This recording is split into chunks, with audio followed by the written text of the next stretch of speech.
Hello there, gay people in my phone. How are we all? I am alive, technically. And it's beginning to feel more and more like a technicality as days go by, if I'm entirely honest with you. But there we go. Why is my camera being very annoying? 1 second, everybody. It's being a twat. There we go. Anyway, hello.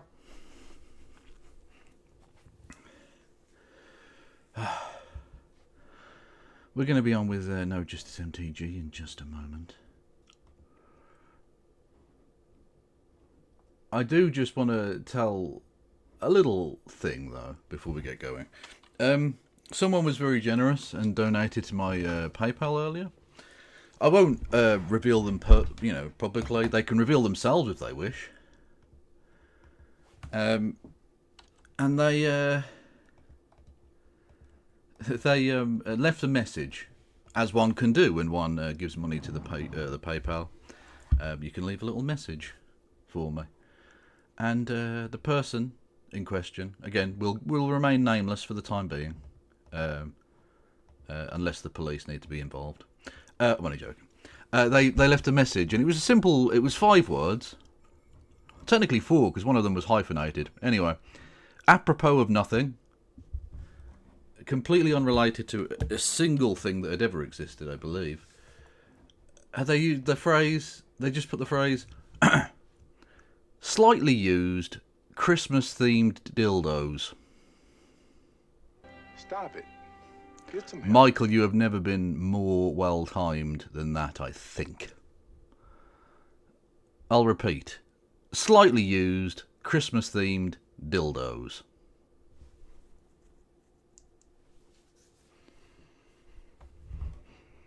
I don't know what the fuck they meant either.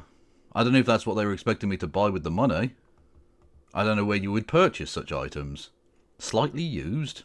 That's just fucking weird. It is weird, and the person knows they were being weird, and knows that I love them for it. Fact.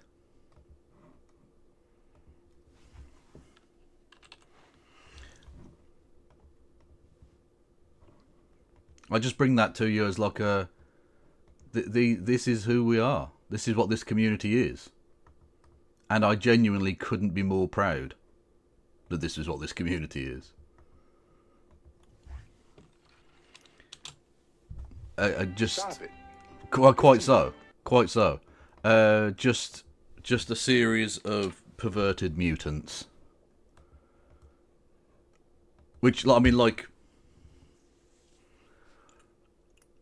I mean, I'm the head perverted mutant, of course. Get some help. And when I say perverted mutant, I mean that in as a compliment, really.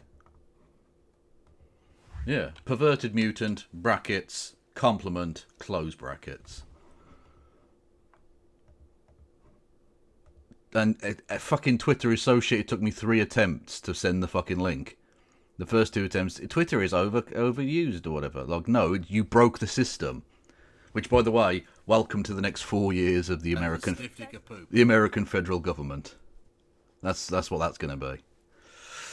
Although the one thing we can take away from this, I believe, is that much like every other person who's ever worked with Donald Trump, Elon Musk will fall out with him, and that, honestly, is going to be more messy than the messiest gay relationship breakup you've ever seen in your life. Like, it's going to be the bitchiest bitch fest in the history of the world. And I cannot fucking wait. I cannot wait. Thank you, Mad Cat Scotty I, for resubscribing. Thank you, KSO128 for resubscribing. Thank you, Lord Freetus, for resubscribing. Oh. Get some help. No, Lord Freetus for gifting a sub to Fogel. And thank you, Crastronomy, for resubscribing. You people are fucking awesome. I owe you everything, and yet nothing at the same time, but also everything. This is true. Can I just ask one question before we get going? Yes. Where the fuck is your puppy? It's sitting in the shop because puppies aren't traditional. That's fair enough. Then they're not traditional. If you go back pre-1920, where were they? Exactly. This modern woke shit. Outrageous. Absolutely. What I've missed. So I chose the wrong weekend to go to Lille. Clearly. Well, clearly, yeah. I mean, as fucking so much election fallout, so much discussion, and then the fucking Amsterdam shit. Well, I was going to say, as a noted anti-Semite yourself, you should have gone to Amsterdam for the pogrom. That definitely exists and isn't just a figment of distorted, horrific shit, which goes to show that basically all institutions in the Western world apparently are captured by Zionist madness. I mean, it's just ridiculous. I mean, imagine if it was Millwall fans. Oh, yeah, well, I regularly imagine Millwall fans getting the shit kicked out of them, yeah. So, like, that's just a warm-up for a wank, I think, isn't it? I'm not sure. Yeah, look, there's an old phrase. I think it goes back to, I think it might have been Henry VIII that said it first. Chat shit, get banged. True. He was Henry VIII was really, really kind of great, like forward for Leicester City. I remember that. He was. Although interestingly, considering he was called the 8th, he wore number 6. Mental. Didn't make any sense. He was a contrarian though. That's the way he went. And like most footballers, he had several ex-wives, most of whom he wanted to kill. Anyway, that's a grim sentence. Yeah, if you're going to kick off in someone else's city, yeah, you're going to get your shit pushed in, lads. So what can I say? Fuck around and find out. Yeah, quite literally. Literally. Even the Amsterdam police force were out there going, the MTA fans, they started it. Like the thing is, what's frustrating? What the thing is that there's plenty of reasonable criticisms of people who go out and just attack random MTA fans because you don't know whether they're an ultra or whether they're just a random supporter who's hanging around in Amsterdam. And I'm sure there are plenty of people there who are very scared about the fact that they might have been getting splash damage from the actions of, I don't know whether it's a minority or a majority. I don't know. I'm not educated enough on the history of the fans of this Israeli football club to be able to tell you whether or not this was a majority or a minority. But there probably were a reasonable amount of people there who weren't misbehaving, who weren't screaming during the fucking minute silence, who weren't out there ripping down Palestinian flags and chanting "kill the Arabs." Right? I'm pretty sure there wasn't everybody saying that, but the only response that you can give here, the only response that you can give was, well, they are standing they're standing too close. Unfortunately, unfortunately, the MC Ultras are embedded in the broader MCA fans, and they're using the non-violent ones as human shields. And really, you only have MCA fans to blame. Yeah, exactly. They're using human shields, and Amsterdam has the right to defend herself. Okay? Fact. But, like, yeah, exactly. It's the old thing about, if you have 10 Nazis at a table and you go and sit at the table, you have 11 Nazis at a table. Like, I didn't see any good apples trying to stop the bad apples singing about the dead Arab children. Sorry, lads. If you didn't need to go there. If you're part of the away travelling crew, you're not a casual fan here. You know exactly what this club is and what it's about.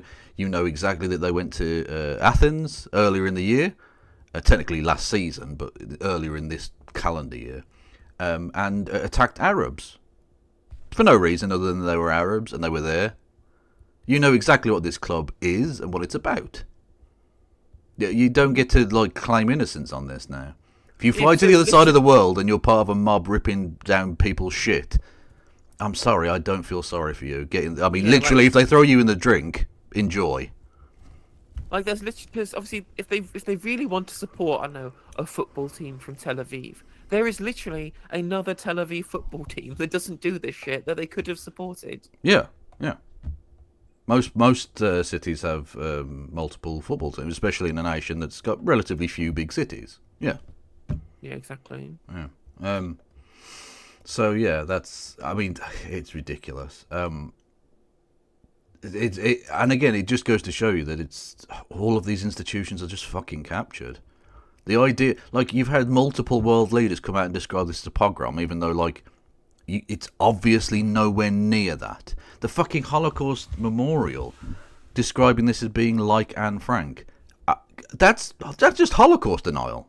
At that point, once you start comparing this to the actual plight of Anne Frank, a person who was murdered in the Holocaust, you're doing Holocaust denial at that point. You're doing revisionism to the point of denial. Fuck you. It's so insulting to the memories of all of the people who were persecuted in the biggest anti-Semitic act in history, right? Yeah. It really does it really is insulting to these people's memories to compare these people to violent thugs who go out and terrorize other people's cities and then get pushback for it. Well, exactly, yeah. If you were to compare anyone to the Nazis, it would be surely the foreign visitors to Amsterdam who were terrorizing ethnic minorities. I think even then, any comparison is always going to be empty considering the scale of. No, I know. I'm suggesting that, even if you wanted to stretch the truth here, there was one side inciting racial hatred in Amsterdam that night, and it wasn't the Arabs. And what's been absolutely crazy is watching the media response to this. Yeah, exactly. Right? Yeah. Of course, the politicians are doing what they always do, which is back up the people who they have the geopolitical interest in supporting, right? People in the West want to support their outpost in the Middle East. Who knew, right? I'm not surprised in the slightest. But the media's just deliberate and obvious covering up to the point at which Sky News, so I tweeted out a video of theirs going, oh, well, they're giving a balanced account of this, talking about, actions on both sides, etc., and then taking it down and editing it and saying, well, this didn't meet our impartiality standards, to then upload something that was entirely fucking partial in its replacement. Yeah. I was dumbfounded. I was absolutely gobsmacked by it. Yeah. Yeah, like I say, all of the institutions, the media, politicians, they've all been bought or blackmailed or whatever by Zionist forces. It's as simple as Well, that. I think saying that they've been like bought out or blackmailed, I think that's overcooking the pudding. Of course, I think it's more just down to individuals with a large amount of.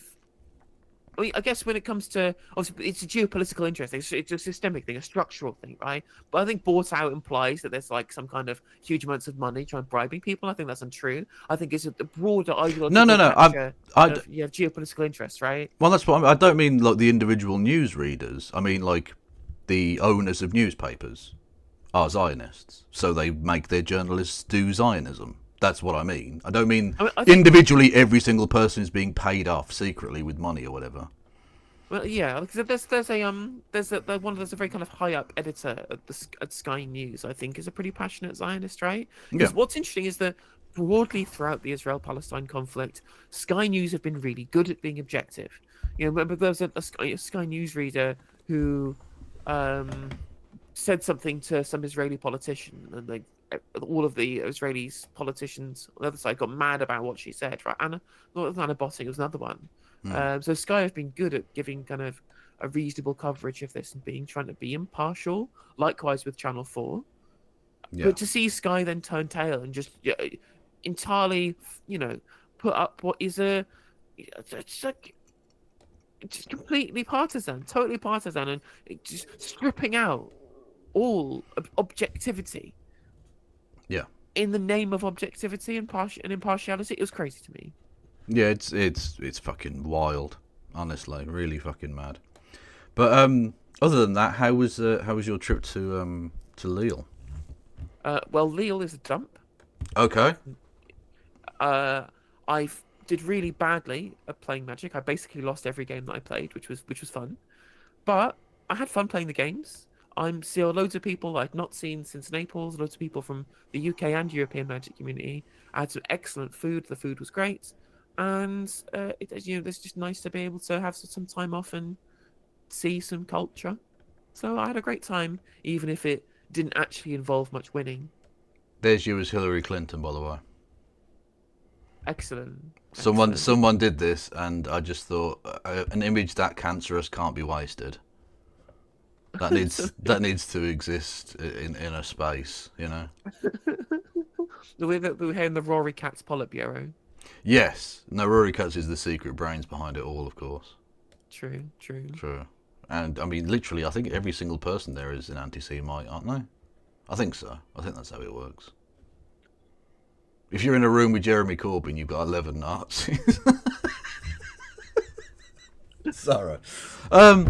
Yeah. There goes your chance of ever interviewing him again. Yeah. So, what was it we wanted to watch? I can't remember. Think Question Time's probably old news now. We Right. probably should go to Laura Kay because that was yesterday. But I would say before we do go to back in straight to more UK politics, Go on then. we've not spoken since the US election. Thoughts? It's going very well, isn't it? I love the fact that they admit that he's a fascist, but they welcome a peaceful transition to the fascist government. Brilliant. Thanks, guys. You are fucking useless. You are absolutely fucking useless. Joe Biden. I genuinely a headline that made me want to fucking scream on the BBC yesterday. Joe Biden will try. What was the exact phrasing? It was something like Joe Biden to discuss Ukraine and ask Trump not to, abandon Ukraine. And I just thought to myself, yeah, because if there's one thing that fascists really react to, it's asking them nicely to do things they promised they won't do. Yeah, brilliant. I mean, just, you spineless old cunt, please fuck off and die in Minecraft, you old cunt. Yeah, I'm just really sick of Joe Biden. What a scumbag. I mean, did you see the internal polling they had? Yeah. Showing that, well, running Biden against Trump would have led to Trump getting 400 electoral votes. Yeah, it would have been states like New York. It would have been the biggest, outside of 84, it would have been the biggest landslide in 120 years. And they're trying to let him run again. Yeah. It took them months. It took them months to convince that Winston cadaver to drop out. Yeah, it's fucking wild. Again, the Democratic Party's obsession with like not prestige. What's the phrase? Seniority. Like there's like it's a procession of like it's a royal thing or something. Like he obviously gets to be president because he's old and he's been there forever. No, fuck these old cunts off. They're fucking useless. They keep losing elections. It was so obvious to see during that campaign that it started off progressive and she was doing well in the polls, and then Ashworth and fucking Hillary Clinton's people got their fucking talons into it, and they ran the centrist campaign, and everyone went, fuck you then, I'm not voting for you, you cunts. On top of the genocide you're supporting, get fucked. Like, so I've been digging into a lot of the background stuff around what happened during the election. And so the strategists who are to blame, people like David Shaw, who runs this thing called, this ideology called popularism. Not populism, popularism. Which is that you should basically run on every policy that polls well. Right. Run on every policy that you believe to be popular, which is essentially the Ashworth gambit, isn't it? It's the Starmer Politburo style gambit of, well, if we just concede everything to popular opinion rather than try and set the zeitgeist, which is, of course, what conservatives do. Conservatives set the zeitgeist and run on the zeitgeist that they've created, which wins more times than it loses, but will sometimes lose if they fail. Whereas the Labour Party and now the Democratic Party under Starmer and under this level, these strategists, just saying, oh, well, the people don't like immigration. Let's just run on being better on the border than Trump. Despite the fact that no one in the fucking country is going to take that with any level of sincerity whatsoever. Yeah, exactly. No one believes. Yeah, everyone polled on this. Like, said one of the second biggest reason when polling on this specific poll by Blueprint, saying that people voted for Trump or moved from Biden to Trump because Biden let in too many immigrants. And like you can't just run on the tight border policy and fix that perception.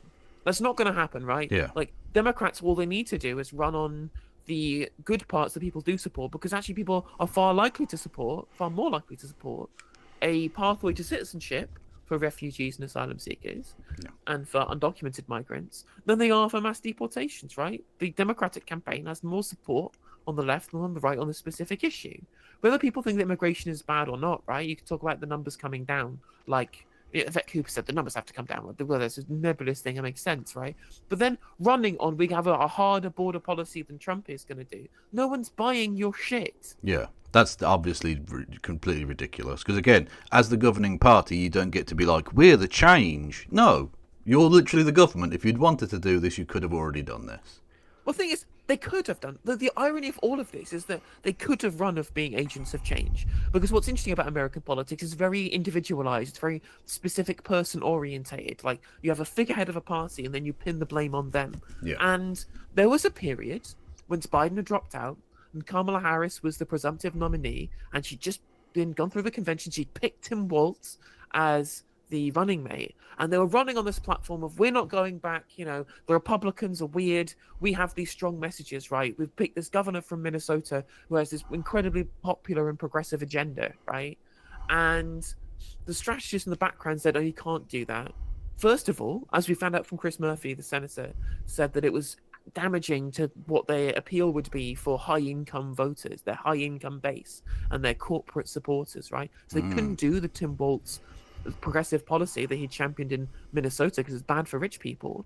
And the strategist said, oh, you can't say the Republicans are weird. That's negative campaigning. Or you can't say we're not going back. We need to be looking towards this message of unity between anti-Trump Republicans and the Democrats and get Liz Cheney on board, despite the fact that other people in the background were saying, don't bring Liz fucking Cheney. Everyone despises neocons. Even the right wing hate the neocons. Yeah. There was this moment where they could have broken from the Biden campaign, and they told her not to, and she went on The View and said, I wouldn't change anything after inflation tanked their numbers and they were looking at a gigantic electoral college loss. It's infuriating. It's absolutely infuriating that these myopic corporate-owned strategists at the top looked at a campaign that was full of momentum and decided to completely neuter it before it had even began. Yeah. Like, There is a world in which Kamala Harris won this election, despite everything, despite her, being a Green candidate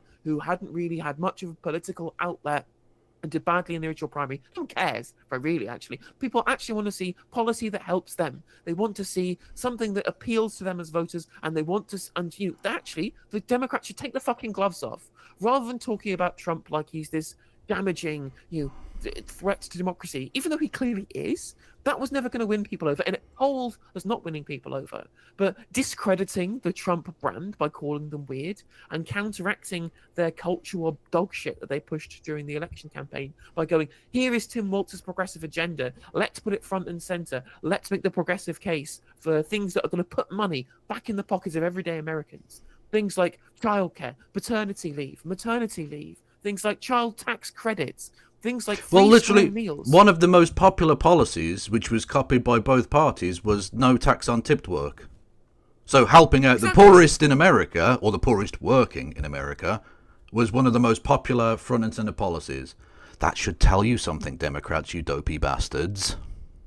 The $15 minimum wage ballot measure passed in fucking Missouri. They returned Trump and they return 2 Republican senators every single year on 10-point margins or more. Every single year. And they supported a $15 minimum wage ballot measure. There is the case for making these populist left-wing economic messages, right? There's an absolutely gigantic base for this, and they completely got rid of it. As Moronaka said, like, if they'd have had her in campaign mode for a far longer period by Biden agreeing not to run and having an open convention, not having it handed down to the campaign from on high, which is always going to be a mistake, I think they could have gotten back from that. But if they had a brand new campaign, a brand new running candidate, which broke from Biden, said, here was everything that we got wrong. We got some things right, but clearly we got Gaza wrong, because that cost them votes in Michigan. It cost them votes in other places like Wisconsin as well. People hated their policy on Gaza. Republicans, independents, Democrats all supported there being far more of a condition towards aid to Israel, or a complete embargo, right? The free aid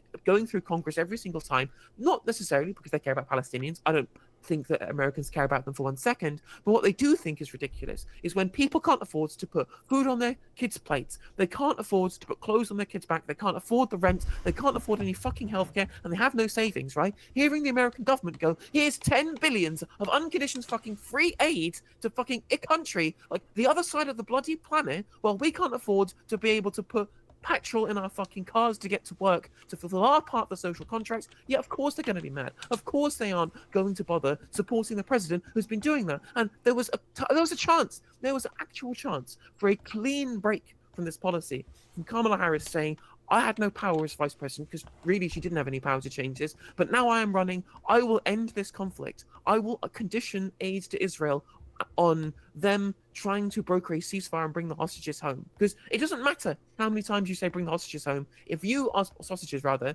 if you keep standing up and saying it without doing anything or promising any actual policy to stop it, and she fucking didn't. There's a litany of failures, and all of it comes back. All of it comes back to the middle ground, centrist, idiotic strategists at the top, who put the interests of them and their corporate donors, the interests of them and their desire to maintain international interventionist American hegemony, and refusing to engage with actual voting measures on the ground. The people supported. They supported it in Minnesota. They supported it in Missouri. They supported things in like the abortion referendum in Florida, even if it didn't pass because it didn't meet the 60% threshold. All of these things are support. Did they run on it? Did they fuck? They wheeled out Liz Cheney and talked about putting fucking Republicans into government. Exactly. It was terrible. It was terrible. It was. If anything, if there's one lesson they can and therefore won't learn from this, stop trying to appeal to moderate conservatives.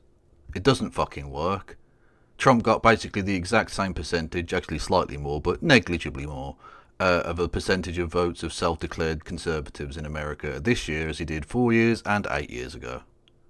Like, literally, it's the same fucking thing. You can't peel them away. You can't bring out... Who would have thought saying it's Liz Cheney, Brat Summer wasn't going to fucking win anyone over? She's about as... the Cheney brand, the neoconservative brand, is about as popular as bone cancer, okay? Just fucking stop it. No one's interested in that shit. It's not 1993 anymore. No, okay? No, exactly, 100%. Like, fucking run on policies that people who might vote for you would like. I know, crazy, a real big brain thinking there. But literally, that's all they would have had to have done, and they could have won this election very simply. Not brilliantly well, but like enough to have won those swing states. There were like four or five different states won by like 50,000 votes.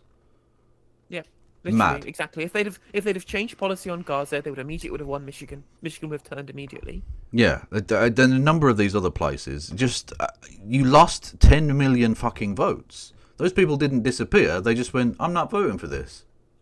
You don't give me any reason to vote for you. Like, if I'm going to get a Republican in government regardless of who I vote for, why do I give a fuck? Why would I bother? Like, you're going to put Republicans in your cabinet, you're going to have a bipartisan committee to do policy. Well, fuck it then. I want to vote to stop the Republicans. Voting for you isn't going to do that, so I'll stay at home then. I mean, Trump does more to stop the Republicans than the Democrats do, because he's not a Republican. He's a fascist, right? Yeah. He is outside of the entire kind of political sphere, the established political class. He doesn't exist within those boundaries, right? I mean, he's powerful enough and popular enough and cultish enough to be able to drag the Republican Party wherever they want to go. I mean, that's why Dick Cheney endorsed Kamala Harris, right? The neocons want the Republican Party back. So tried to undermine Trump to be able to do it because they needed him to lose so that the MAGA base would go back in. That just failed. It failed miserably and almost basically landed the kiss of death on the Harris campaign. And one thing I'd also mention as well is that what you're going to hear a lot of in the run-up to the next set of primaries whilst people discuss the fallout of this election. Loads of people are going to say, well, the Trump campaign ran loads of ads talking about how bad transgender people are. Yeah. You saw loads of people saying in polls, for example, outside of the economy, which is clearly the biggest issue, right? They should have been running on the economy and what they're going to change from the Biden administration on what people perceive to be bad, which is mostly inflation. Gas prices, right? They could have done what we did with energy prices and they didn't. That's a failure of their policy during the Biden administration that Kamala Harris could have run against. But regardless, right? One thing that this blueprint policy flew up is this very specific question, this very specifically worded question of, did you move from Biden to Trump from 2020 to 2024 as a switcher? We were polled in this poll. We were asked in this poll, and the question was worded very specifically: was, well, Kamala Harris focused too much on cultural issues like transgender people, rather than talking about policy that benefits the middle class, right? Now, this is a very leading question. This idea that, if you focus on cultural issues, you're missing out on things that benefit the middle class, and it's specifically about transgender people. That's very, very leading question, right? So the issue, of course, is, did they focus on cultural issues rather than talking about economic issues? Yes, they did. Like, there was at least a non-zero amount of the campaign speeches and platforms that were talking about reasonable stuff like abortion rights and things like that, but of course talking about her being like the first woman president, trying to break the glass ceiling or whatever, and they didn't run too much on the economic policy they needed to run on. But the idea that they were spending the entire campaign talking about pronouns or trans people, it's not true. It's just 100% just completely not true, a complete lie, a complete fabrication, a total fabrication that they were running on anything to do with transgender people. And these adverts, I don't think had much cut through. No. I don't think they did at all. No. But what's going to happen, what's immediately going to happen is people are going to say, we have to stop the woke. Woke has to be cut out from the Democratic Party. We have to get rid of these people and rebuke them forever. We can't stand with transgender people at all, even though most people in America actually do feel trans people are discriminated against and they do need protection, right? Yeah. We can't run on this. It's electoral poison, right? That is a lie.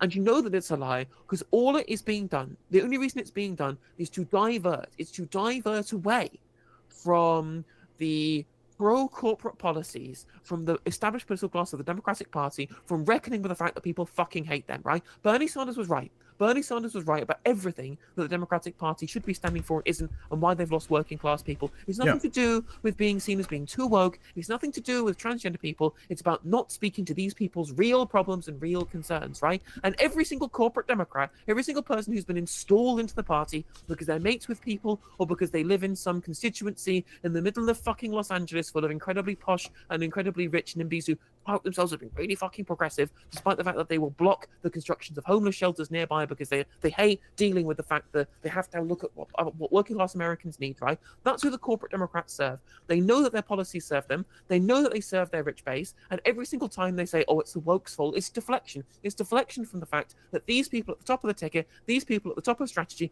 these people who really set the agenda for the Democratic Party, which is the rich people who they work for as a corporate neoliberal party, a corporate capitalist party, they're doing it to deflect from the fact that these people do not offer what the people want. They do not serve up a check that the public want to cash, and they're going to try and divert and say, oh, it's all of the trans people's fault, please don't take my money. No, fuck these people. They need to be gutted, not from the party, not physically, obviously, but the party of these people at the top, clean them out. They need to be completely cleaned out. They cannot be there anymore. All they do is push away. They push away poor people, right? There's a reason that young people, the men, the working class people, the Latino people, the people who all kind of broke for Trump historically in this election, they all supported Bernie Sanders. Why? Because they like Jewish people. That's a joke. Because of the populism. Even though in Trump's case it's a faux populism, but it's, you know, he does that. And to be fair,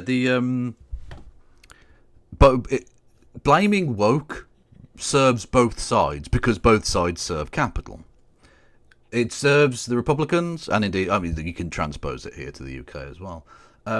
It serves the right wing because it deflects from the fact that their capitalist policies are fucking atrocious, and they get to claim to be on the side of working people and blah blah blah because trans is or something. And from the Liberal side, when they lose, it's not because their corporate policies are terrible and awful. It's because we were too woke. Even though Kamala Harris's only comment that I can remember in the entire campaign, when she was asked about trans rights, she said, "Oh, I think we should follow the law." So basically, just sort of throwing trans people under the bus. Actually, that was all she did. But apparently, she was too woke. Exactly. It's just all deflection. It's all deflection, right? Yeah. And again, the Republicans set the agenda, the right wing set the zeitgeist, and the popularists on the left follow rather than trying to rebuke it. Now, you can say that there is a perception of the Democrats and the liberals in America as being having a kind of a we know better than you attitude, right? That probably should stop. We should try and bring people with us broadly across the liberal and the left to our positions, right, on social issues, which we broadly share with liberals. Even if we don't from the same ideological base, we share the same positions on being nice to minorities and trying to uplift these people. And as has been pointed out in chat, intersectionality should include class. Of course it should. Absolutely, they should be top. I'm a bit of a class reductionist in that I believe that class should be the central focus, and that can bleed into our other positions that we also support on cultural issues too, right? But, you know, that doesn't mean that we can't set the bar the other way and talk about how these people focusing, right? The whole weird line was focusing on the fact that these people also care more about trans people than they care about working people.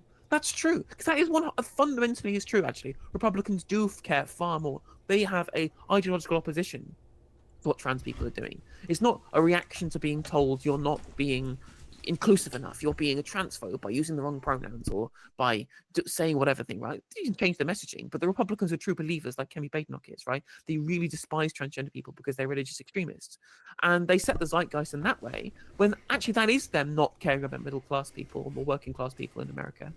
And there's a reason why the attack line from the Republicans was to try and accuse them of the thing that they were doing, to accuse the Democrats of the thing the Republicans were doing, which was uplifting social issues over economic ones. And what did the Democrats do? They just bought into it.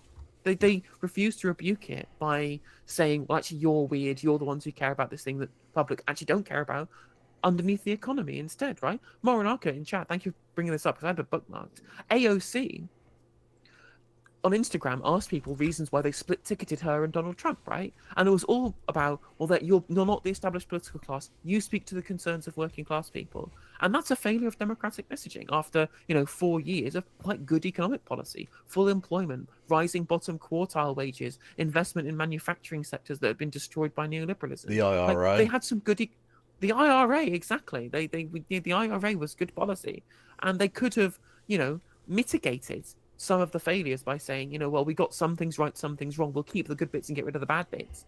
And they couldn't do that. Yeah. They just said, "Oh, everything was fine. The economy is great. Look at the numbers." And all the people that want numbers, they want real world support. It's a And they little get bit. it. It's a little bit. You've never had it so good type deal. Which, by the Yeah, way, he literally. didn't actually say at the time. But regardless, if you say something that is allowed to be spun in that way by your opponents in the media, you will look ridiculously out of touch.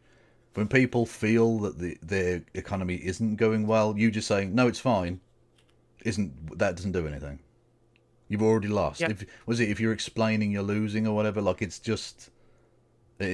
over for you anyway. Exactly. And so the easy counter is just say the Republicans are weird. They care about looking at your children's genitals rather than talking about how you put food on your kids' plates. Like easy attack line. It immediately stops them.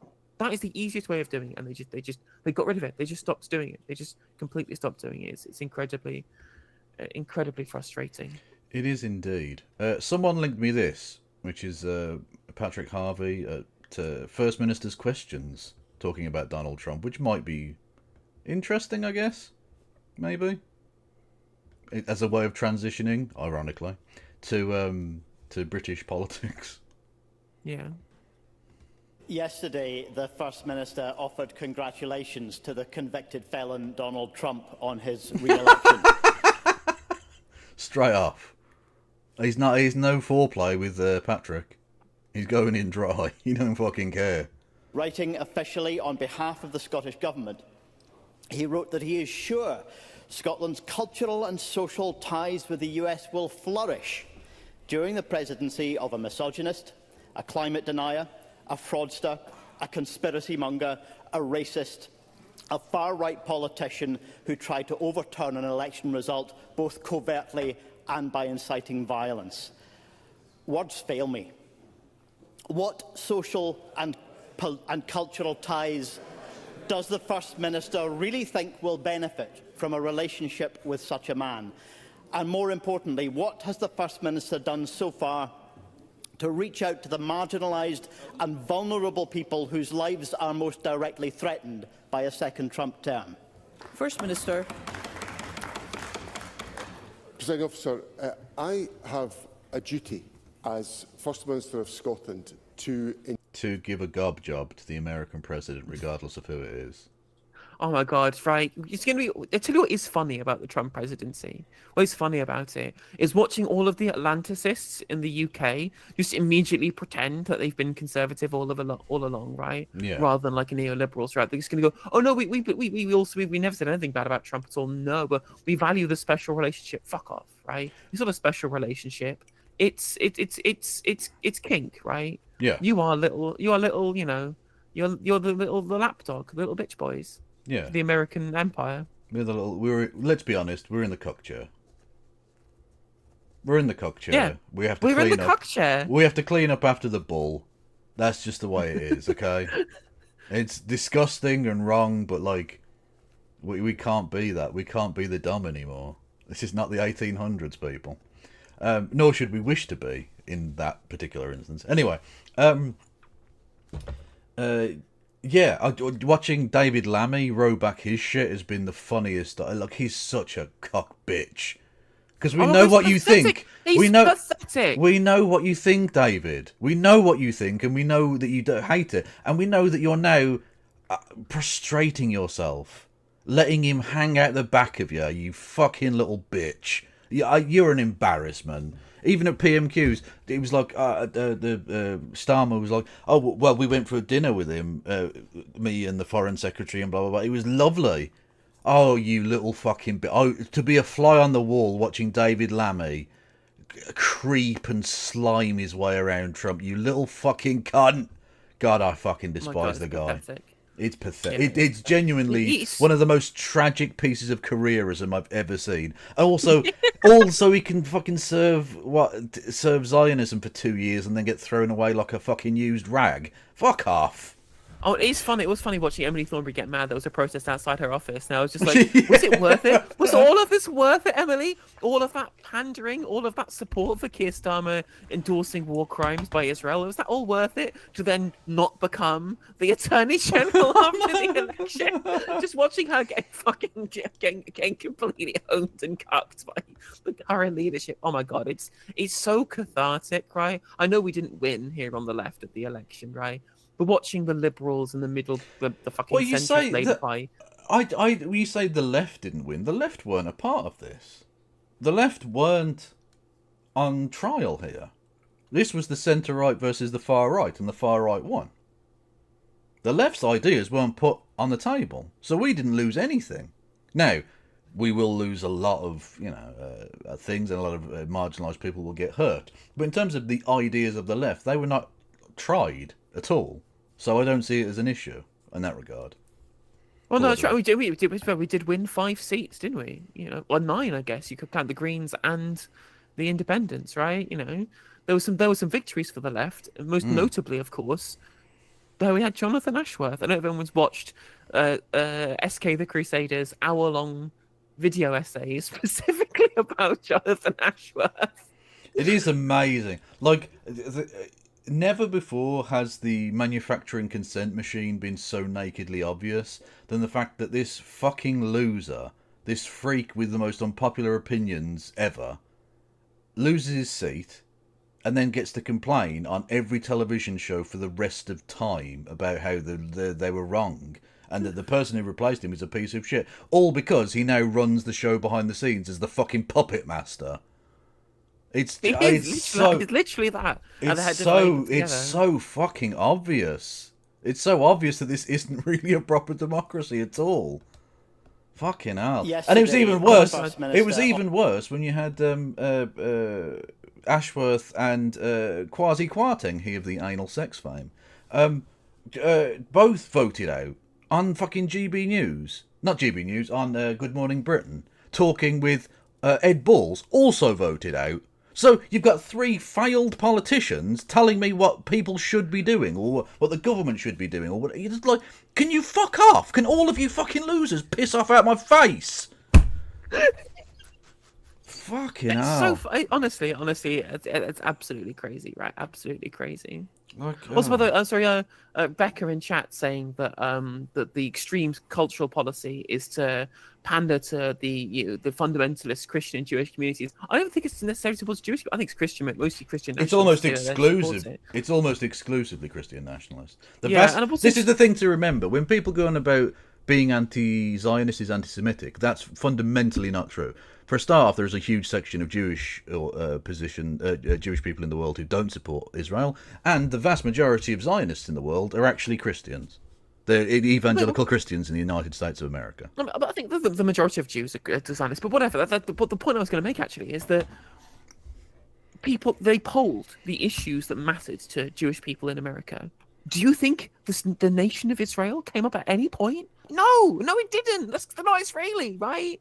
They don't live in Israel. They live in America. They care about American things. They care about their own lives. They care about their own material conditions. They are not in any way concerned broadly with what's happening in another country in the fucking Middle East. Of course they're not, right? But unfortunately, the way our media and the way our people think about it is that they try and do this, what is quite frankly a anti-Semitic connection, to try and say that Jewish people are internationally are linked to the state of Israel. Well, they just aren't. They just aren't, right? Well, exactly. Look, if Jewish people were that obsessed with Israel, why is it that Benjamin Netanyahu and his government were pretty nakedly, obviously, backing Trump in the election, and yet 70+%, I think it was, of Jewish people in America voted for Kamala Harris?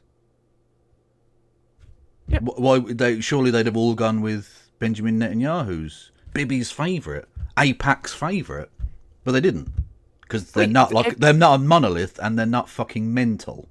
Well, exactly. I mean, it's not just, Benjamin Netanyahu, the individual who supported Trump. Israeli society overwhelmingly backed Trump. Yeah. Israelis themselves, both liberal and right wing, I would say that the liberals aren't also right wing because they are in Israel, but regardless, right, outside of like Hadash supporters, everybody else, all majority supported Trump over Harris.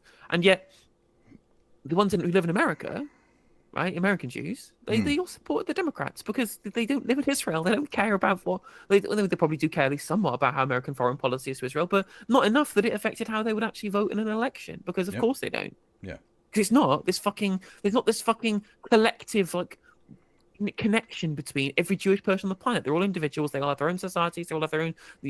Apart from the thing that binds them together is their faith and their ethnicity and the struggles that they've gone through as part of both of those demographic groups. But the idea that's going to have any kind of sway on how they look in terms of geopolitical policy is nonsense. It's complete nonsense. And as I said before, I think it's anti-Semitic. I think it's fundamentally anti-Semitic to try and look at a community of people and say your vote is inexplicably linked to our policy with a country elsewhere that is established on your ethnicity, even though you don't live there, you've never lived there, and you live in, and the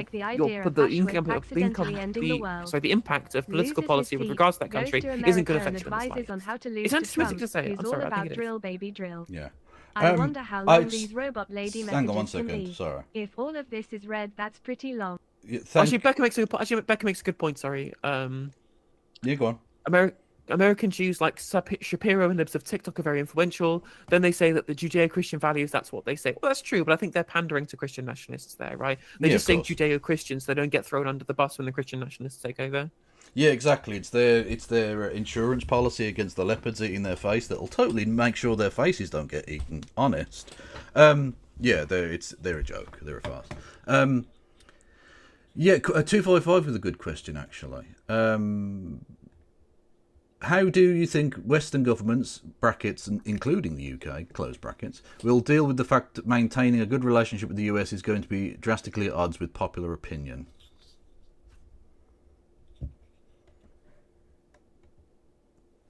Hello?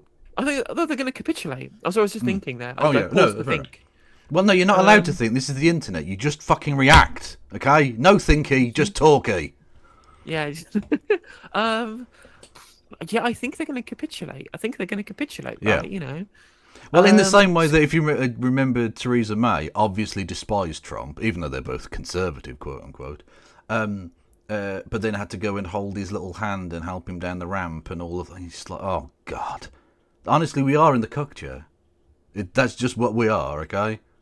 We're watching America fuck all of our wives. That's just the way it fucking is, okay?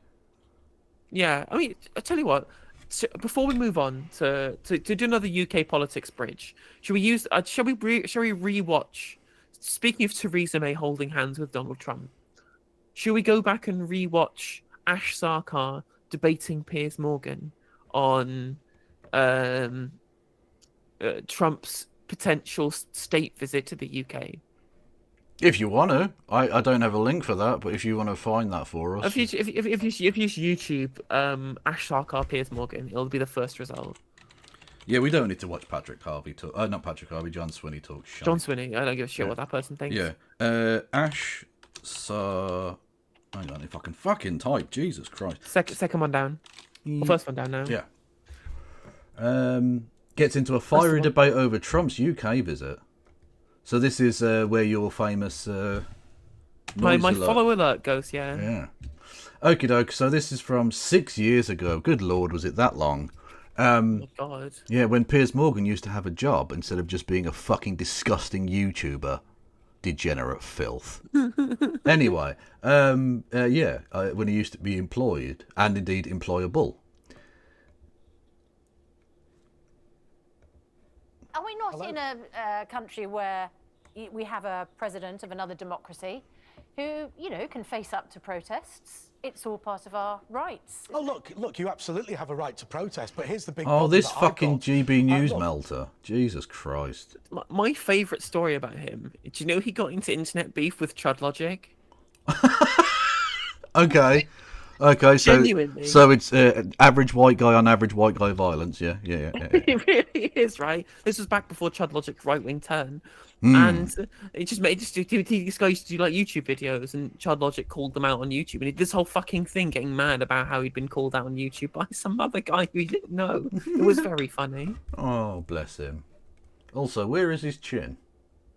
Where has it gone? True. Look, you know, we've had President Xi of China, we've even had Robert Mugabe come and visit London. Every tin pot dictator, every nutter... We had a black A black came to visit. I mean, no. I mean, we probably shouldn't have had Robert Mugabe. Come No, on, we right? definitely should. We shouldn't have had any of the people he mentioned. But I like the fact that that's the order he went in. Like, Robert Mugabe was bad. He's not been doing a genocide against the Uyghurs. Although this might have been before then, I guess. I'll let him off on that. Maybe. True, and also like ZANU PF did kind of kill a lot of other people. They did. So. To be fair, Robert Mugabe was a wrong'un.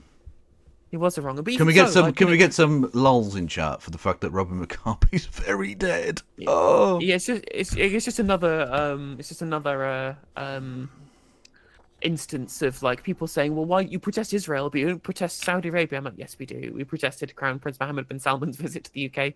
Yeah, we literally did. Yeah, no, we had absolutely signs saying get hands off Yemen. Like, we did say that. Yeah, I literally called publicly many times for many years now for us to also stop selling arms to Saudi Arabia, because which was they're started by fucking Theresa May. I know, mad. For the exact same reason, albeit in a different place, because they're using the arms we sell them to kill people in the fucking desert. What the fuck are you doing? Stop letting these countries do this shit. It's fucking madness. Blessing. Exactly. We've basically outsourced the murder of Muslims to other Muslims now. Honestly, mad. Anyway, everybody who abuses human rights, everybody who runs their own slave labour camps, we're not worried about them. What we're worried about is the most pro-British. People do protest. Well, no, they don't. There was almost do. nothing. If you show me some footage of a Robert Mugabe protest when he came to London, that'd be huge. Peter Tatchell, for all of his faults, and unfortunately he has let himself down lately, literally tried on several occasions to do a citizen's arrest of Robert Mugabe when he flew into UK. When you, presumably, you chinless fuck, were a child. Like, he's been doing this for fucking 30 years. Trying to get this motherfucker arrested. So, like, actually, no, there have been significant protests. People didn't like it. But also, dickhead, if you're going to go on about how terrible that is, are you going to criticise Prince Charles for shaking his hand? Being his friend at whatever funeral they both attended? Because he was fine with Robert Mugabe, apparently. Interesting. So as long as you're not allowed to protest against anyone unless you protest against everyone. You're allowed to protest, but what you should do is surely get a sense of proportion about the scale of protest. Now, you might find it difficult to parse some of the things he's saying, but that's because he's got Trump's cock in his mouth. So, like, it can't form the words exactly, but if you listen carefully, you'll be able to understand what he's saying, I think. That we plan for various world leaders. I do not understand why, when we've just had President Erdogan of Turkey, who many people think is one of the most dangerous dictators in the world right now, and we've had the Crown Prince of Saudi Arabia, who is committing war crimes in Yemen. So the Muslimics, that's what he means there, the Muslimics, yeah.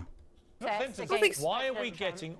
But there were protests against Erdogan. Right? There literally were, yeah. There's huge numbers of people were protesting against him. You know, like especially on the left, right? You've not invited a liberal to this panel. You've invited an actual leftist to this panel. Yeah, of course we support the rights of the Kurdish people in Turkey. What the fuck are you talking about? Well, we also support the rights of the Turkish people, which are being trampled on as well. Oh, true, of course, yeah. Yeah, because they used to be a democracy of sorts, and now they're definitely not that anymore. And that's fucked up. Let me ask you this, Ash. Why are we having much bigger protests against Donald Trump, leader of the United States of America, our ally, than were ever planned for Erdogan or for the Crown Prince of Saudi Arabia? So lots of the organisers for Stop Trump coalition have been heavily involved in protests against the Crown Prince of Saudi Arabia. But where were those protests? Hardly anybody turned up. I think the reason why the protests against Trump are so much bigger is precisely because America is supposed to be our greatest ally. Do you think he's worse than Erdogan and the Crown Prince of Saudi in terms of human rights abuses, in terms of the way he treats his people, for example? What I'm saying is that the purpose of this protest isn't just about his own domestic policy platform, which I think is terrible. Right. I think just because that there are more egregious abuses of human rights elsewhere does not. But why is your focus of your effort to stop Trump and not worst Oh, people. this is what I was explaining, right? Is that when someone is supposed to be our greatest ally, it does mean that we should hold them to greater standards of accountability, because it's not just about. I don't buy that argument. But hang it's not on, just about Trump's But what are we domestic stopping? policy, What are we but stopping? Hold everybody what to are the we same stopping? standard of What are we accountability. stopping Trump doing? Trump is here to effectively beg us for a free trade deal post-Brexit that is going to. How'd that work out? You know, also, like, why would Trump be begging us? We'd be begging Trump. Yeah, But there was yeah, as if the leader of the richest nation on earth is like, oh please, tiny island that make nothing and are of no use to any cunt, please give us a free trade agreement. Fuck off. Literally, like they yeah, literally. we were- What? They don't need to beg us for anything. They own us. We are a fucking wholly owned subsidiary. We're the 51st state. Fuck me. Brexiteers are never more like ridiculous when they talk about like the sovereignty and how we're going to do this trade deal and that trade. No, we've completely cocked ourselves out because every nation, including like nations we used to own, New Zealand, can just bend us over a table and be like, no, we want to flood your fucking land markets, cunts. Yeah, like you have no leverage here because we know how desperate you Yeah. are for trade deals. Like, since it's- you tore one apart that you had with the European Union. In order to bluff, you have to actually have cards in your hand. They can see we have no fucking cards. So actually, we can say we've got a pair of aces and they can go on then. And then we have to just piss ourselves and run away. Because we've got nothing. We've got nothing. Literally nothing. And everyone fucking knows it. Literally, the entirety of the country holding 7-2 off and just convinced it's a great hand. Yeah, exactly, yeah. It's ridiculous. Oh, God. This is the problem. When you hand over public policy making to the likes of this fucking mutant, this is where you end up. This is the kind of bullshit we end up with. Fucking madness. Also, just on the point of the American election, and Britain feeling kind of, bullish about like, oh, can you believe America? What are they up to? You know, we gave a fucking 90-seat majority to Boris Johnson. Like, I don't think we get to play the we're above this shit card. Britain is also complete dog shit.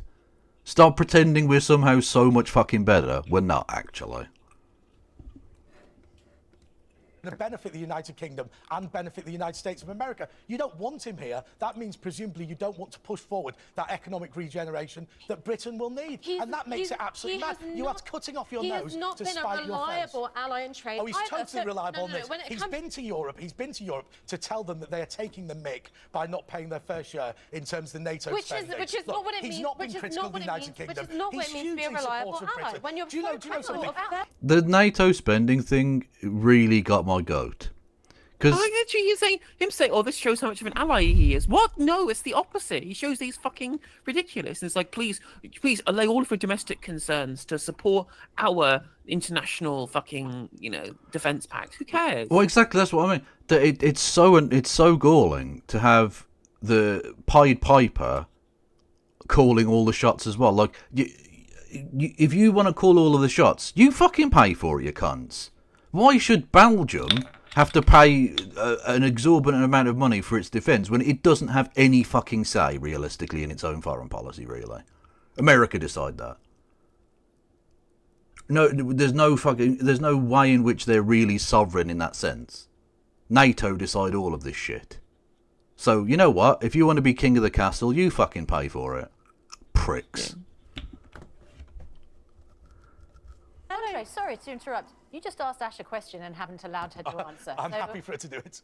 Okay, so he's not actually been a reliable ally when it Hmm. comes to trade. When you look at Bombardier, it was his reckless policy of trade tariffs which put British jobs in danger. Furthermore, when it comes to his criticisms of NATO, that is a real risk to that. Just this guy just shaking his head with the most bemused look on his face. It's like the Emma Barnett billionaires clip all over again. Yeah, literally just baffled by like reality, I think. Presumably on his forums they didn't make any of these points in his little echo chamber. No, he will not.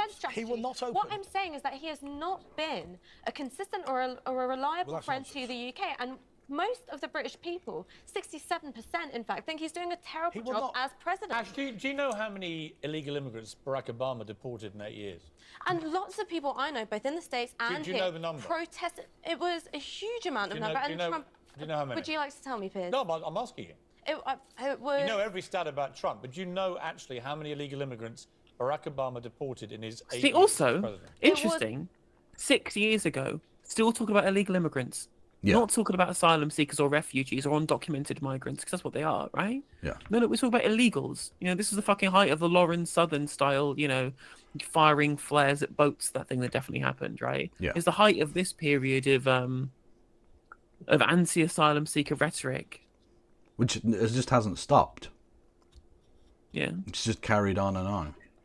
There was a huge expansion of immigration, detention and removal under Obama. Have a guess. I don't know the number, Piers. This is why you end up on as a troll on the internet, Piers, because that's all you're good at. Have a guess. Have a guess. Have a guess. You cock. You bitch. You cock. Fuck you. Have a guess. Like, that's not journalism, Piers. That's not journalism. You're an embarrassment. Piers, would you like to tell me? Give me a number. I don't know it. Any number.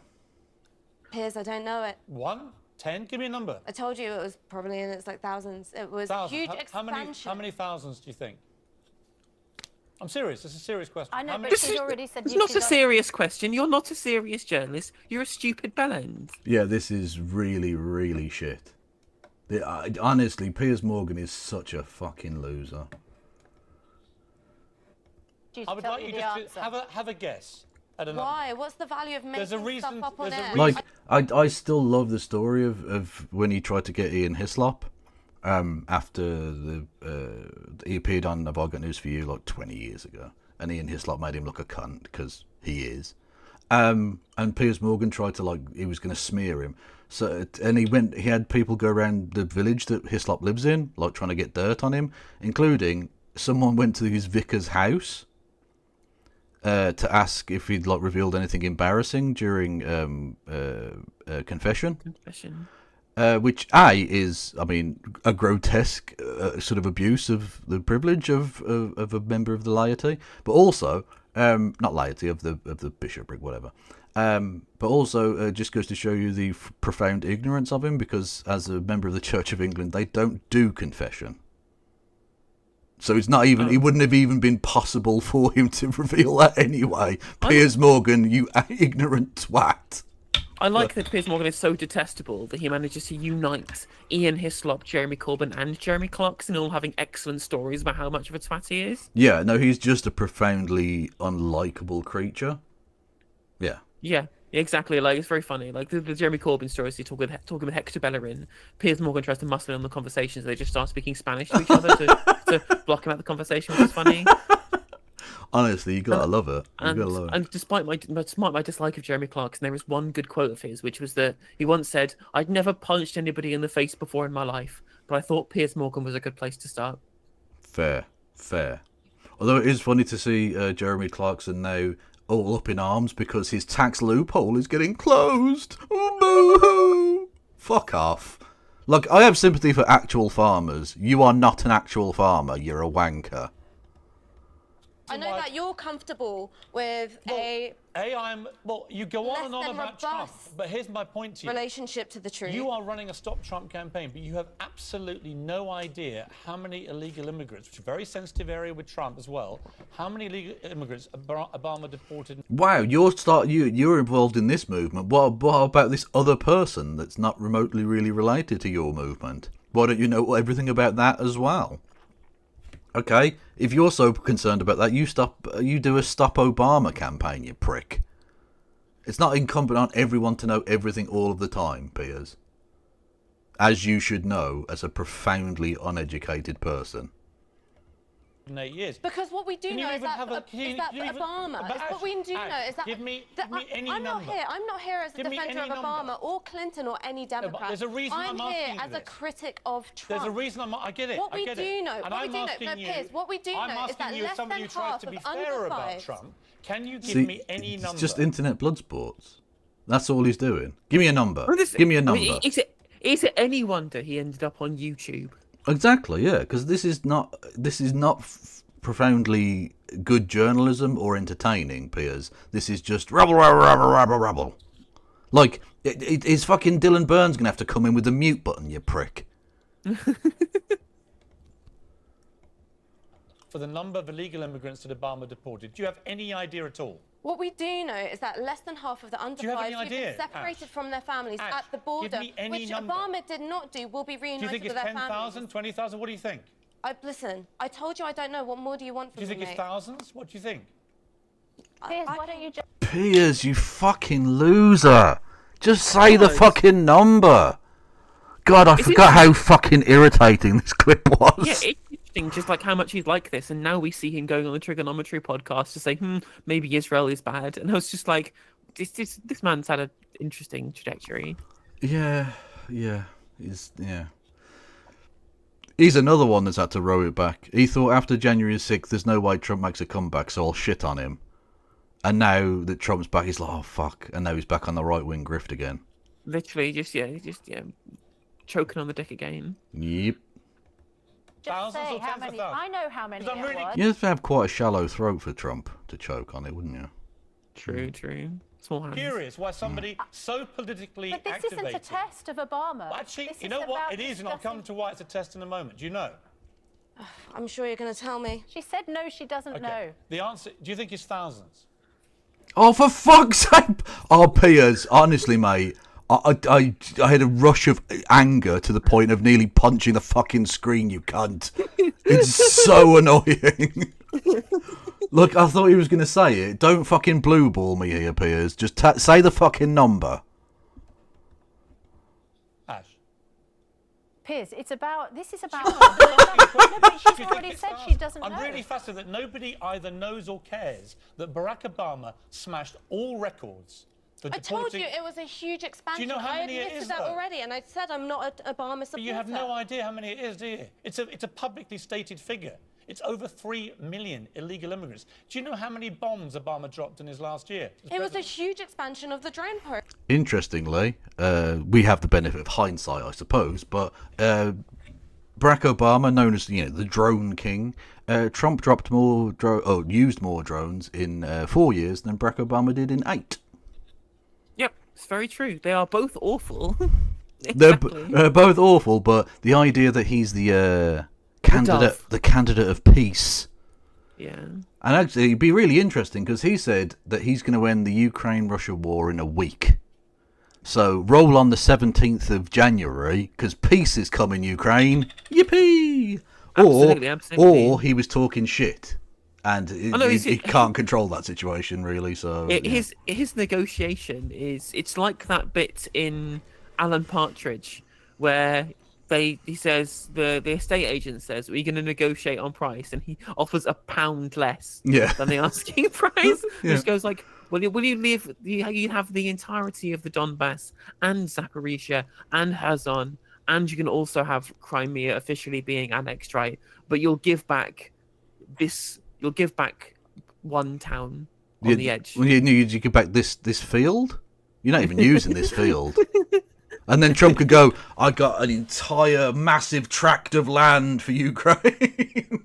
You've never seen so much land that I negotiated the land with it's the biggest land you've ever seen. You've never seen land bigger than this. I negotiated with Vladimir Putin. I said, you're not doing that. I did it. And then we got the peace in Ukraine. I am the man who stops all of the wars.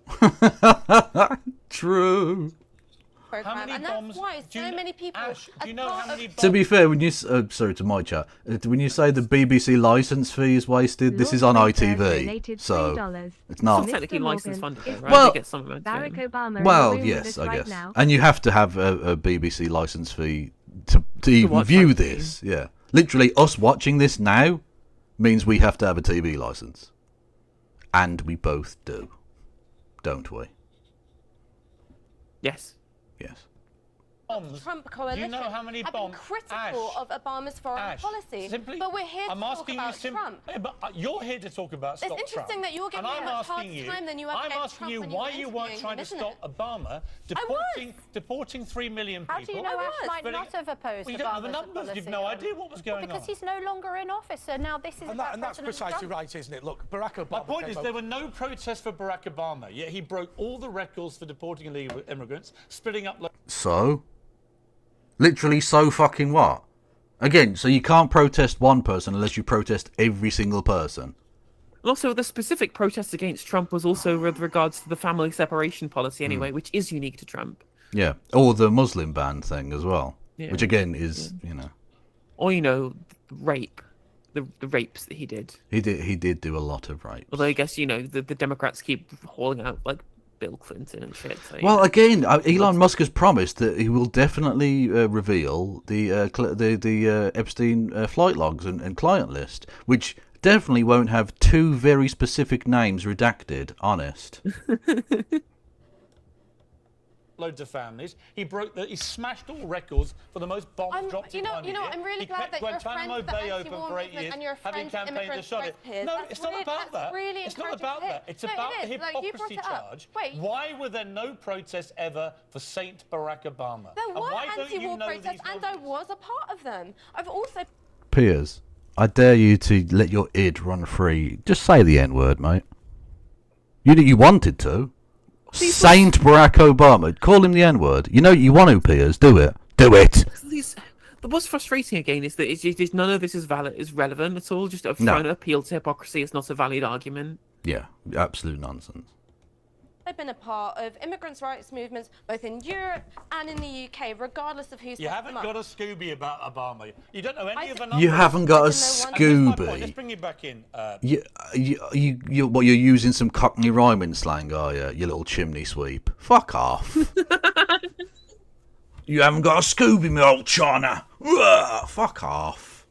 Honestly, don't wear my fucking culture as a mask. I am not appropriation. Exactly. Working class culture is not your fucking costume. On this.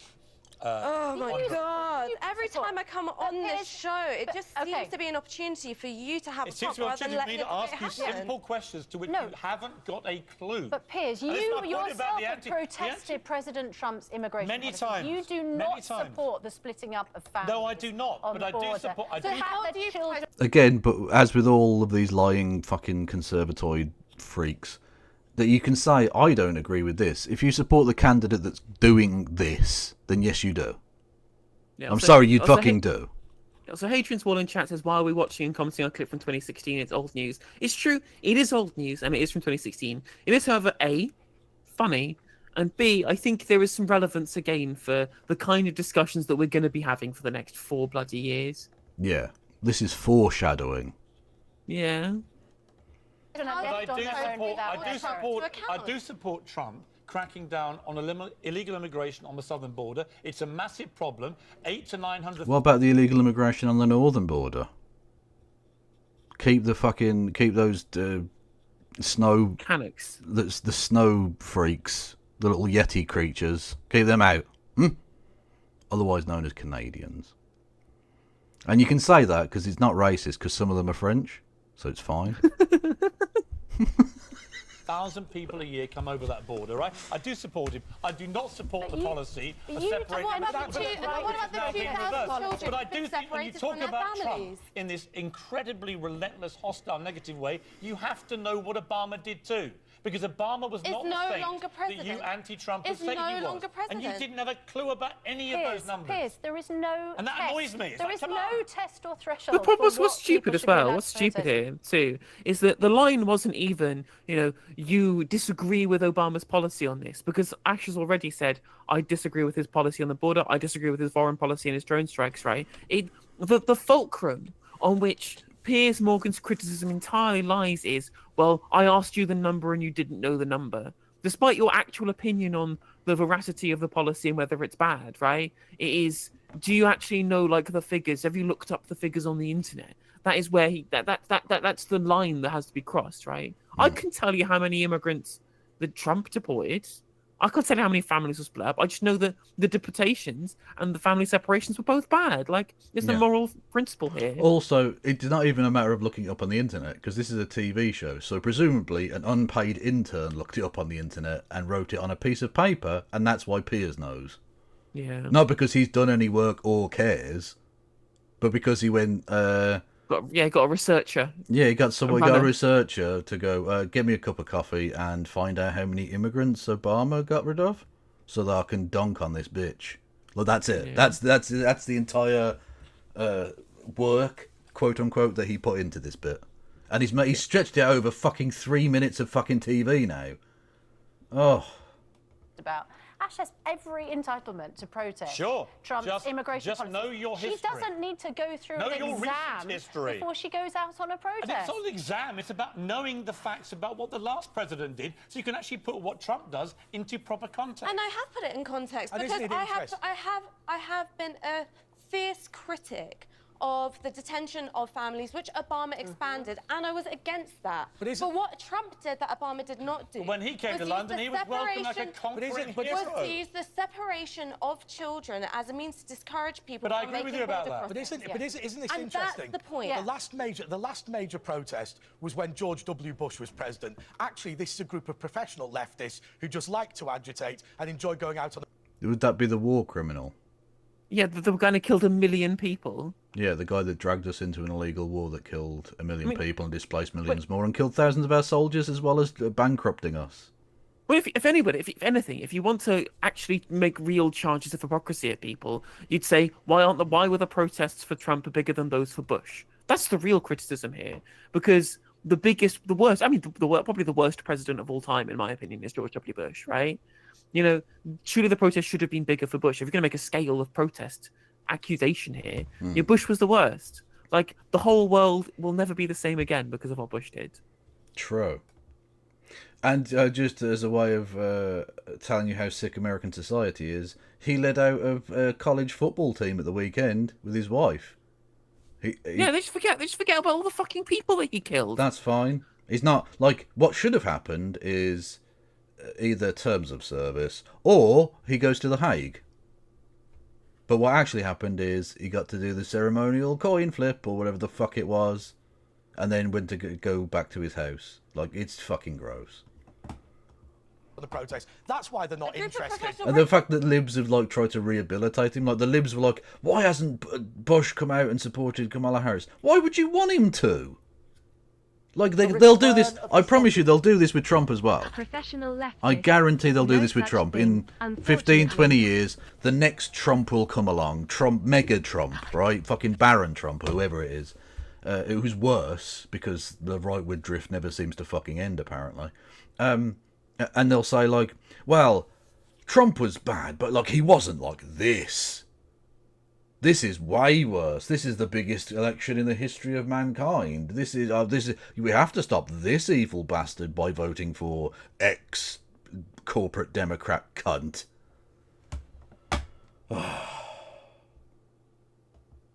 That's why they're not interested. George W. Bush had a huge protest. Donald Trump is getting a huge protest. If a Democrat wins the White House next time, whatever he does, nobody will give it. You have every right to go and protest the Democratic president.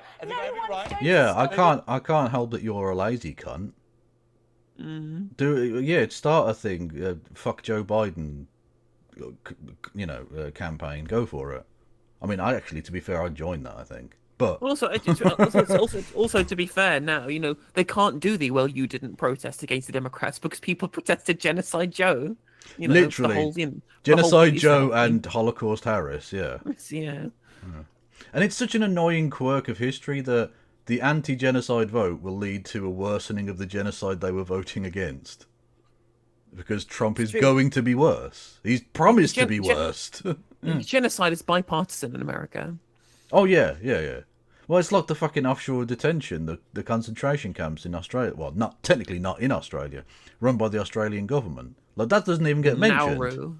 That doesn't even get mentioned. Like, that's just a thing. Like, we all agree with that. We all agree that treating these people like cattle in Nauru. International human rights abuses is just fine now. Yeah, concentration camps are bipartisan in Australia. Brilliant, thanks. Awesome. Got every right. But Susanna, my point is, where were they when far worse people came into this city? We hold our friends and allies Why do we hold our friends and allies? Why do we hold them to different standards? Because it's a democracy. But these are people who do not hold like everybody to the same standard. They don't like the West. You either have values as a country and you hold them. Yeah, I don't like the West because you live here, you cunt. Yeah, that's why. True. Or you don't. Piers, they don't believe in free trade capitalism. They don't believe in the Western Alliance. True. Yeah. Fair. Yeah, exactly. I don't do either of those things. Yeah. I thank you for accurately stating my positions to me. Yeah. a lot of them, the older ones, wish the Soviet Union had won the Cold War. They do love some red baiting. Red Scare will never stop with these people. It was their heyday, bit of McCarthyism. Hello there, Tina 2, Raiderinos. Welcome in, everybody. You can hit the follow button. In fact, not only can you, you should. Is how I would argue it. I'm with No Justice MTG. You should also go and follow. Absolutely. And she also give me money. I've had 4 days of not earning any money, so please give me money. Yeah, but that's just because you're bad at playing the game.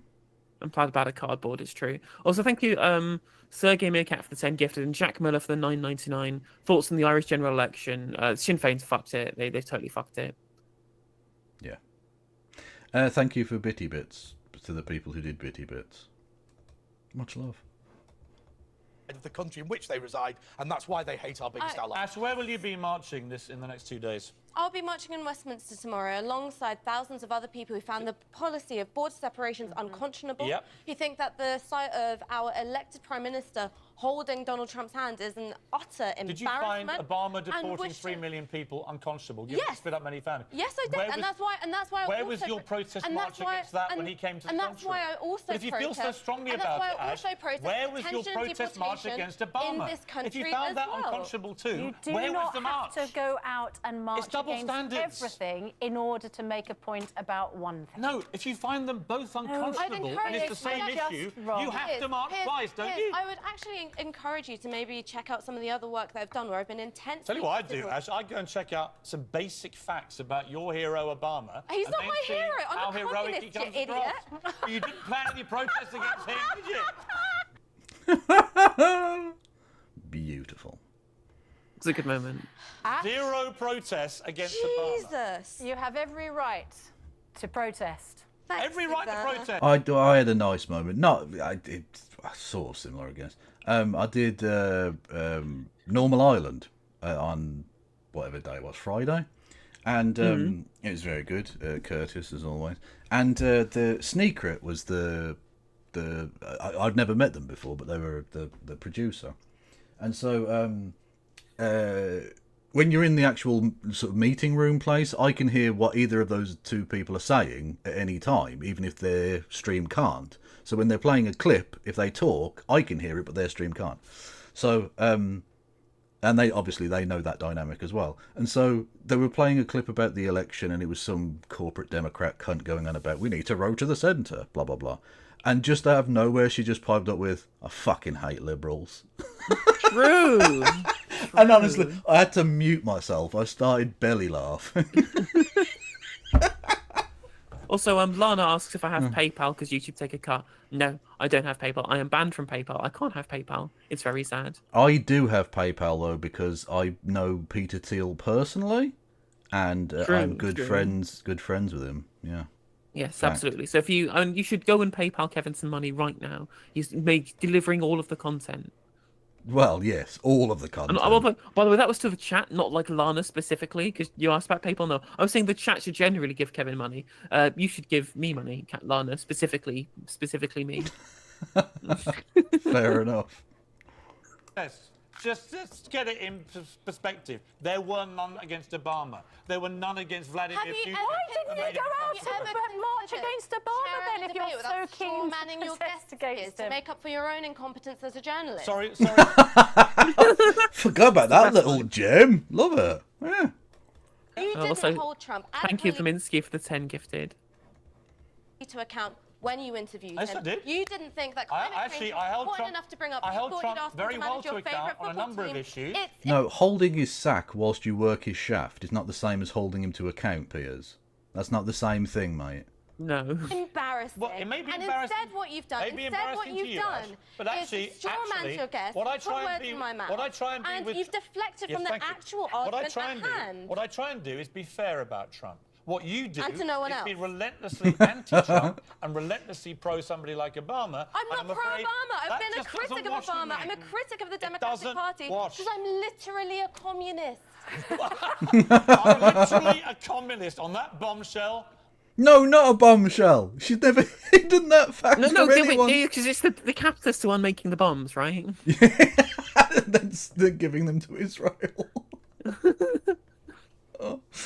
Anyway, on that bombshell, you fucking absolute ghoul. Anyway, let's move on to the actual argument, the actual the new discourse, the modern Trump discourse by watching fucking Laura Koonsberg. Amazing. With Boris Johnson sycophant. Yes, indeed. What does Trump's return mean for how we defend ourselves on this? Nothing, fundamentally. Not in terms we of... have a right to defend ourselves. Exactly, yeah. There are tunnels under America, just saying. I don't know, I think if there's a Hamas command and control centre under Mar-a-Lago, there literally tell is. the IDF. Literally. I mean, I'd say they're using human shields, but there are no humans there. They're using lizard shields. Lizard shields? Remembrance weekend, the chief of the defence staff tells us... I mean, that's next level poppy wankery. How many are there? Fuck me. Absolutely gorgeous. Did you see the Princess Diana as a nurse holding a Palestinian baby one? Or did you miss that? Yes, did see that? It's, oh my god, I got about 10 minutes of content out of that yesterday. Just trying to pass the levels of poppy wankery mixed with sort of leftism, and you're like, what is this image? Oh, it's just specifically there to piss off like the James Whale types, right? Oh yeah. Well, our forebears have defended ourselves. Yeah, like what? That's a for those who don't know. Honestly, he meant to say forebears, as in people who came before us, and he typed out FOUR space BEARS forebears. Because he's a fucking moron. Oh my god. You could make an endless kind of like treasure trove of content just by doing nothing but James Whale reactions. Yeah, because he's an idiot. So funny. Yeah, because he's just a lazy reactionary twat who doesn't really understand. Like, I've said this about conservatives a lot, and I think it's true. They get to about the age of 10, 11, 12, they emotionally develop to that level, and then they decide they've worked out the truth of the world, and they never change. They don't let new information in or develop any new ideas. They just go with it, and he's been that way for a long time now. Because when he was 12, like Jimmy Carter was middle aged. You know what I mean? Like it's a long time ago. Must be a priority. We've been honest in saying that we want to strengthen our armed forces. And how important is that they need to be strengthened in this dangerous moment? It's incredibly important. Oh my god, fucking... I swear down, I probably don't give a shit about watching the interview, but the amount of times that they'll say, okay, well, we need to be spending 2.5% of GDP on defence, it's really important, right? And then, well, how are we going to pay for that? You know, you never ask how the defence money is going to get paid for. You get asked about free school meals for kids, or, you know, funding schools so they don't have to have teachers going out and buying glue sticks out of their own money, or the NHS have all of the crumbling concrete that they have that might collapse on a patient's head at any moment, right? We have to ask how that gets paid for, how we spend money on bombs to be able to, you know, sell to regimes across the world, right? No, never is that even questioned where we spend that money. And not only is it terrible, this is the way the discourse goes, our mainstream media institutions broadcast this message. This is the Sunday, like, headline BBC politics programme.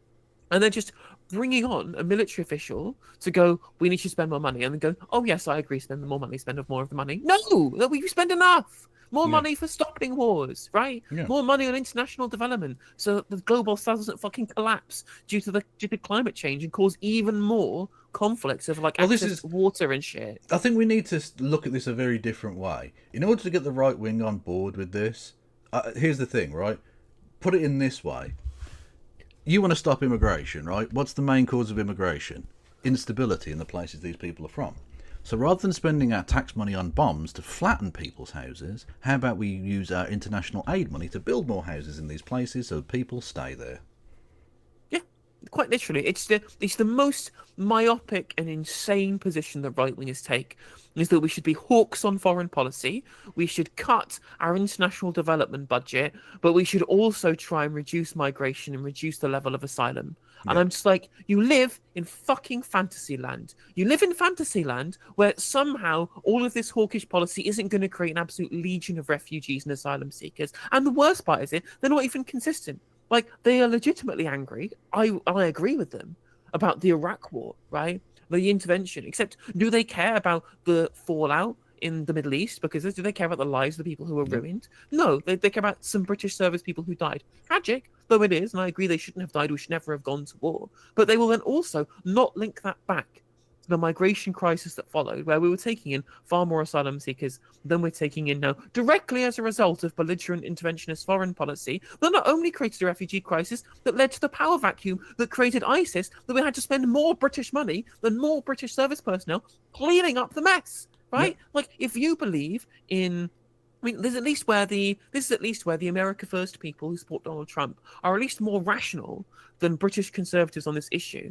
Because at least American conservatives say, stop all the wars, stop the intervention, let's leave them alone, stop being the world police and spend money on America. Right? Yeah. You know, I understand that position. It's rational. It makes sense. The irrational interventionist hawkish policy that British conservatives and the right wing and the kind of the centre ground like neoliberals try and support, it's psychotic, stupid, and completely illiterate. Yeah, absolutely, completely and utterly.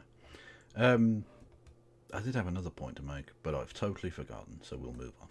Watch Trump's attitude to Ukraine. We'll hear from Estonia's Prime Minister. But who should cough up?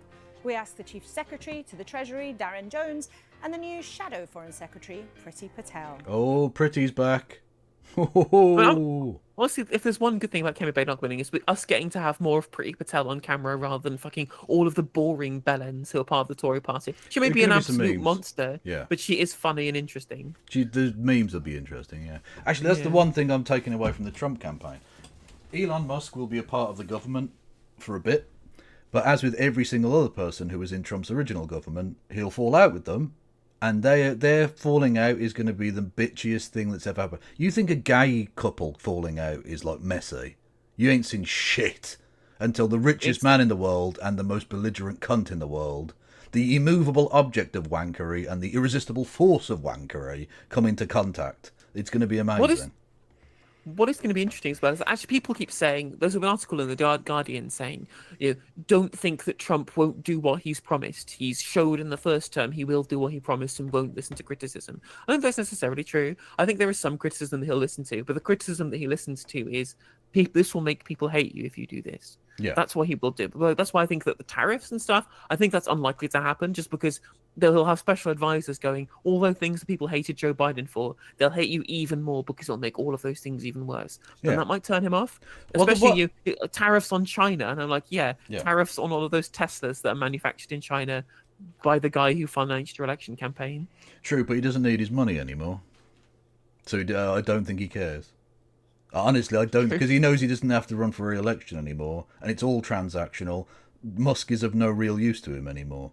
So again, he'll get Musk will do something stupid, get bad press coverage, and Trump will fire him because he wants to look good. Like, the one person who really, really mastered Trump, ironically, given how bad a politician he is Emmanuel Macron. Every time Macron gets him was with Trump, he just butted him up like fuck.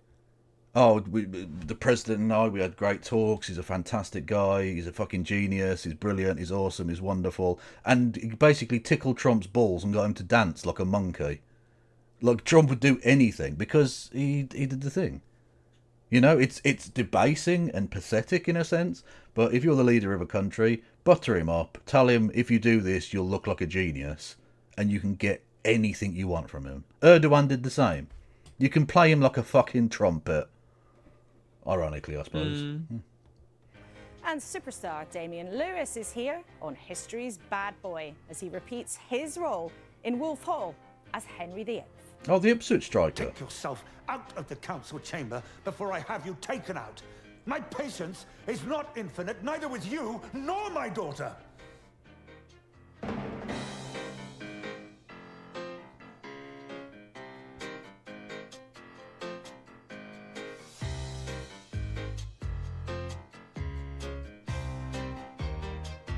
You could argue he lost his head a little bit there. Ayo! He had many of his close associates murdered.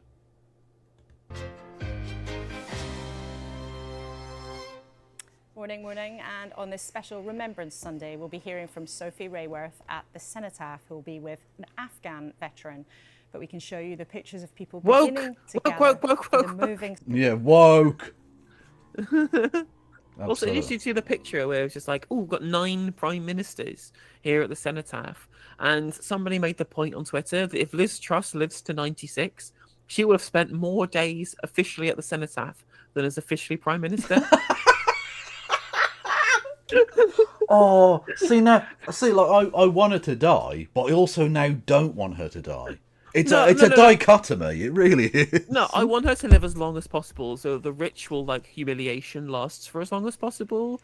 And also, I've said before as well, is that Liz Truss is trying to position herself as being this conservative thought leader, and the more she does that, the more she gets wheeled out as the face of conservatism. It's going to die forever. That woman's reputation is never, ever, ever, ever improving. All she's going to do by pretending that she has weight with the conservative movement is delegitimize conservatism as an ideology. She's gonna incinerate conservative politics just by trying to be the face of it. It's gonna just be by existing, being the conservative representatives on talk shows. And I'm like, you're not doing your side favors by not just disappearing into the shadows forever. Yeah, he really hits a bomb note. Oh, that's an anal sex joke. You're very welcome. Talking of arseholes, did you see that Donald Trump's arsehole, the MP for Clacton, although you wouldn't fucking know it, Nigel Farage, whinging like a bitch. Why wasn't I allowed to be at the Cenotaph? Because you don't run a party worth being there for. That's why. Look, it's not like they invented a new rule. You have to have X number of MPs to be the leader that stands at the fucking thing, right? Then what, you think they should just break the rules to allow you to have your photo opportunity, you fucking bitch? Also, you don't get to be at the Cenotaph because your side lost. Okay? Exactly. It's like when they invite. It's like when they invite the fucking the Prime Minister of or the Chancellor of Germany to D-Day events. It's a piss take. Exactly. Things with also then the picture of all of the 9 prime ministers lining up against each other, and it's like, well, you had the person who killed Iraqis, the person who killed the disabled, the person who killed Brexit, the person who killed all of the old people in care homes, the person who then currently killing cold old people, the person who killed a bunch of. Well, the person who kills conservatives as a political party. And killed the Queen. And who killed the Queen. And then you got the person who, I mean, I guess you could say the person who killed the Conservatives' hopes of re-election was Rishi Sunak. The Liz Truss, the person who killed the Queen, and Gordon Brown. Yeah, the person who killed Scottish independence. True. Yeah. Yeah. Did they do it in high order? Because I reckon Rishi's definitely bottom there, right? Even with Liz Truss, it was not exactly a fucking... You're standing next to Liz Truss in the photo at the same height. God. Honestly, you'd wear platforms. You just think, I know they're not in fashion, but I can't walk around like this. I need to... ceremony at the Cenotaph on Whitehall, and there'll be full coverage of that on BBC throughout the day. And welcome to our panel this week, legendary journalist Tina Brown. Hey, pedo. Allegedly. No, there's nothing allegedly. There's not been any evidence at all to say anything like that. What we do know, there is evidence, is that he was very acquainted with Jeffrey Epstein, very specifically. I think the specific claims that he spent time on the island during. So he went to Pedo Island. I think it was when Epstein was in prison. He went to it was on the island, and he had a phone call with Epstein from prison, and apparently he was referred to as Petey. Oh, so he's a Petey. He's a Petey file. Yeah.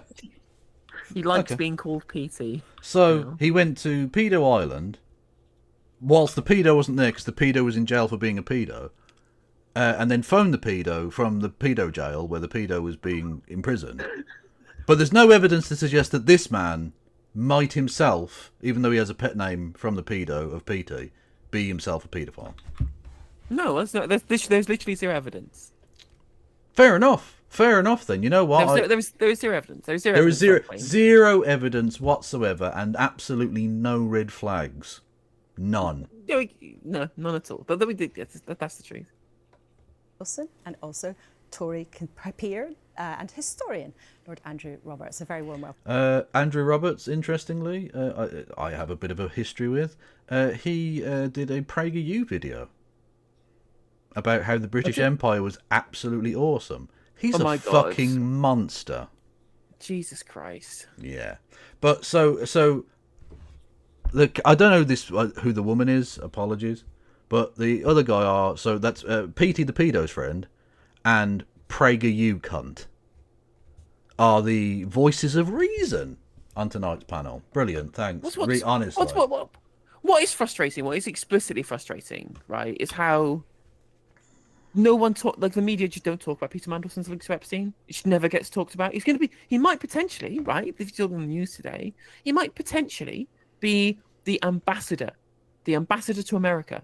And I'm just like, and no one in the media, no one in the mainstream media just discusses the fact that maybe having a person who is on like first name speaking terms with Jeffrey Epstein as being, it's insane. It's insane that it ever gets mentioned. It never gets brought up ever at all.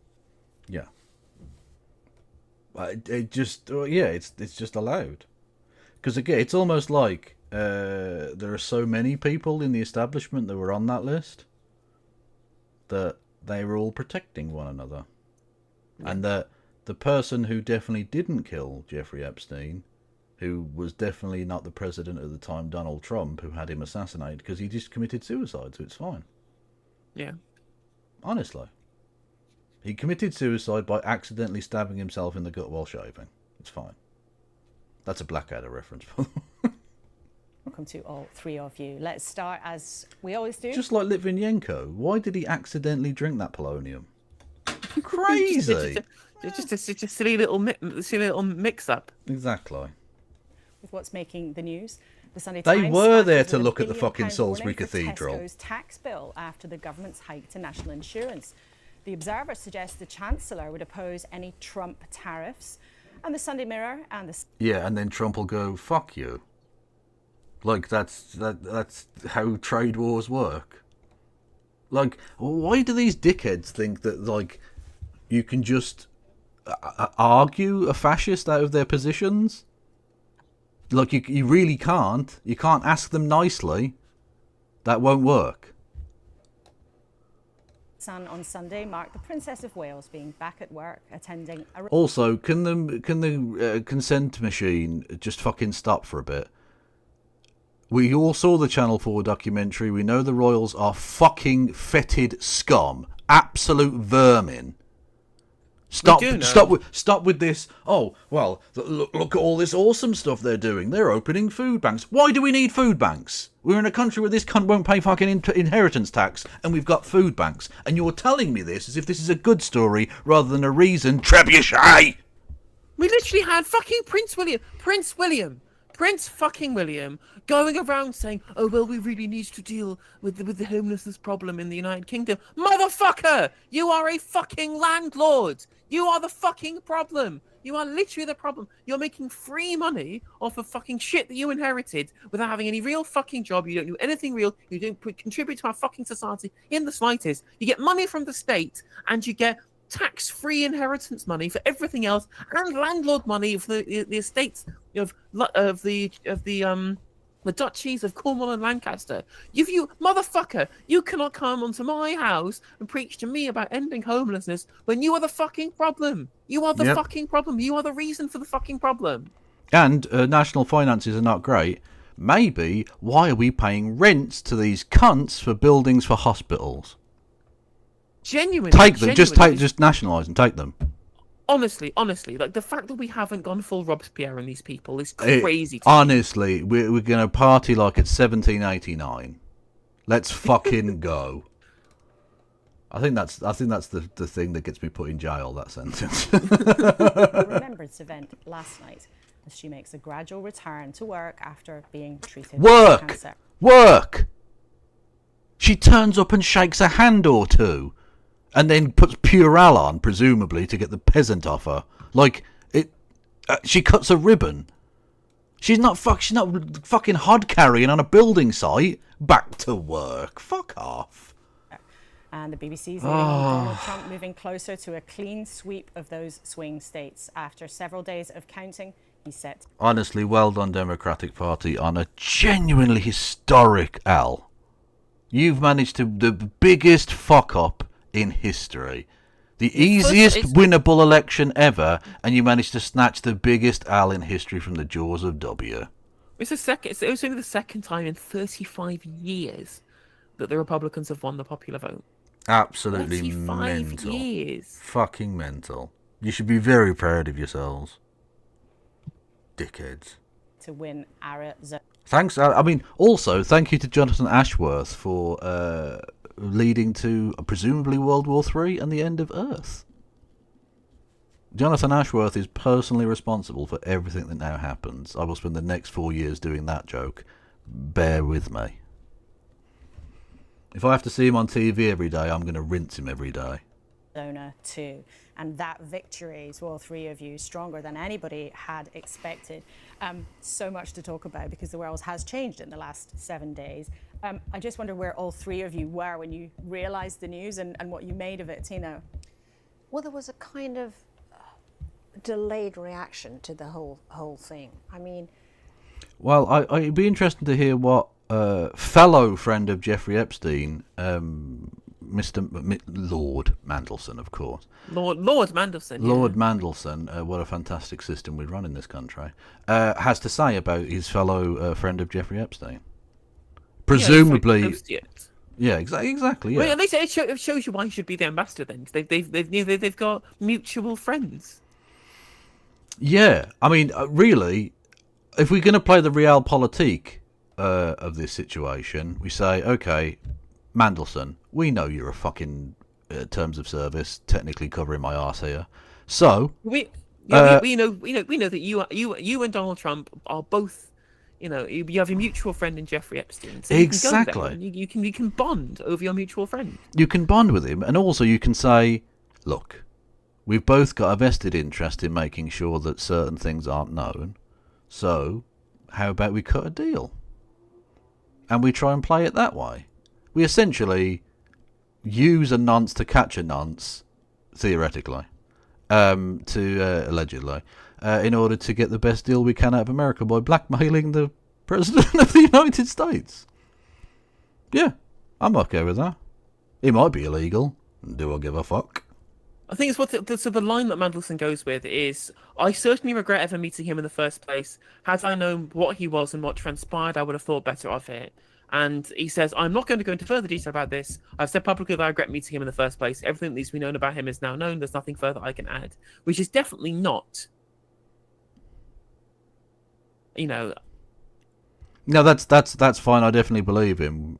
Yeah. Why were you ringing him when he was in jail for pedo stuff? Because, this is the thing. There probably were people who knew him before, he got outed, who might not have been very well acquainted with him. They just knew him. He was a businessman and a philanthropist and blah, blah, blah. Okay, that is at least plausible deniability for some people on the list. Sweaty nonce Andrew, he doesn't get that excuse because he was still friends with him after he'd been served his time as a nonce in nonce jail and come out and was walking around Central Park with him asking for a loan. So you don't get that excuse. Mandelson was on his island. Petey boy was having a little vacay on the pedo island, ringing him up from pedo jail. Again, you don't get to be like, I had no idea what he was like. He'd been convicted. You knew what he was. And I think I know what you are. Just saying. There'd been this flurry that Kamala might suddenly have all these women rushing out. And up until that moment, I think nobody thought it would be anything but a squeaker. And what, of course, was absolutely stunning was just this massive blowout, essentially, for Trump. Nobody saw that one coming.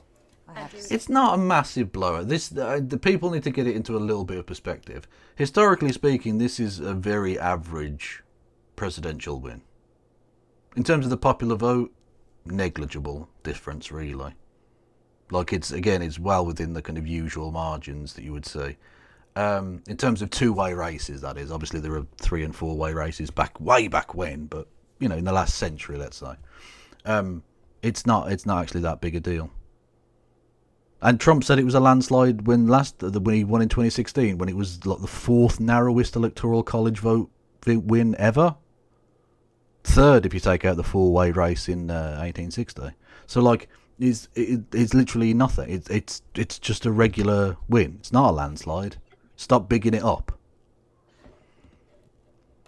Where were you, and what did you think when you heard the ruling? I got up early and watched it on my computer. I was delighted because I'd taken £100 off my wife in a bet. So my first feeling was a positive one. My sense was that she would have needed to have been. This is Kamala Harris, not my wife. At least 4 or 5 points ahead in most of those swing states to have won, and she wasn't. Because the Electoral College is frankly undemocratic. It would have been very funny if the Democrats had managed to win the Electoral College but lose the popular vote. That would have been amazing. Also, the Republicans would have gone mad, and I could have just gone, look at every election in the last century, cunts. Calm yourself. Like, you've been the recipients of this system for so fucking long. Yeah. Is it the right result, do you think?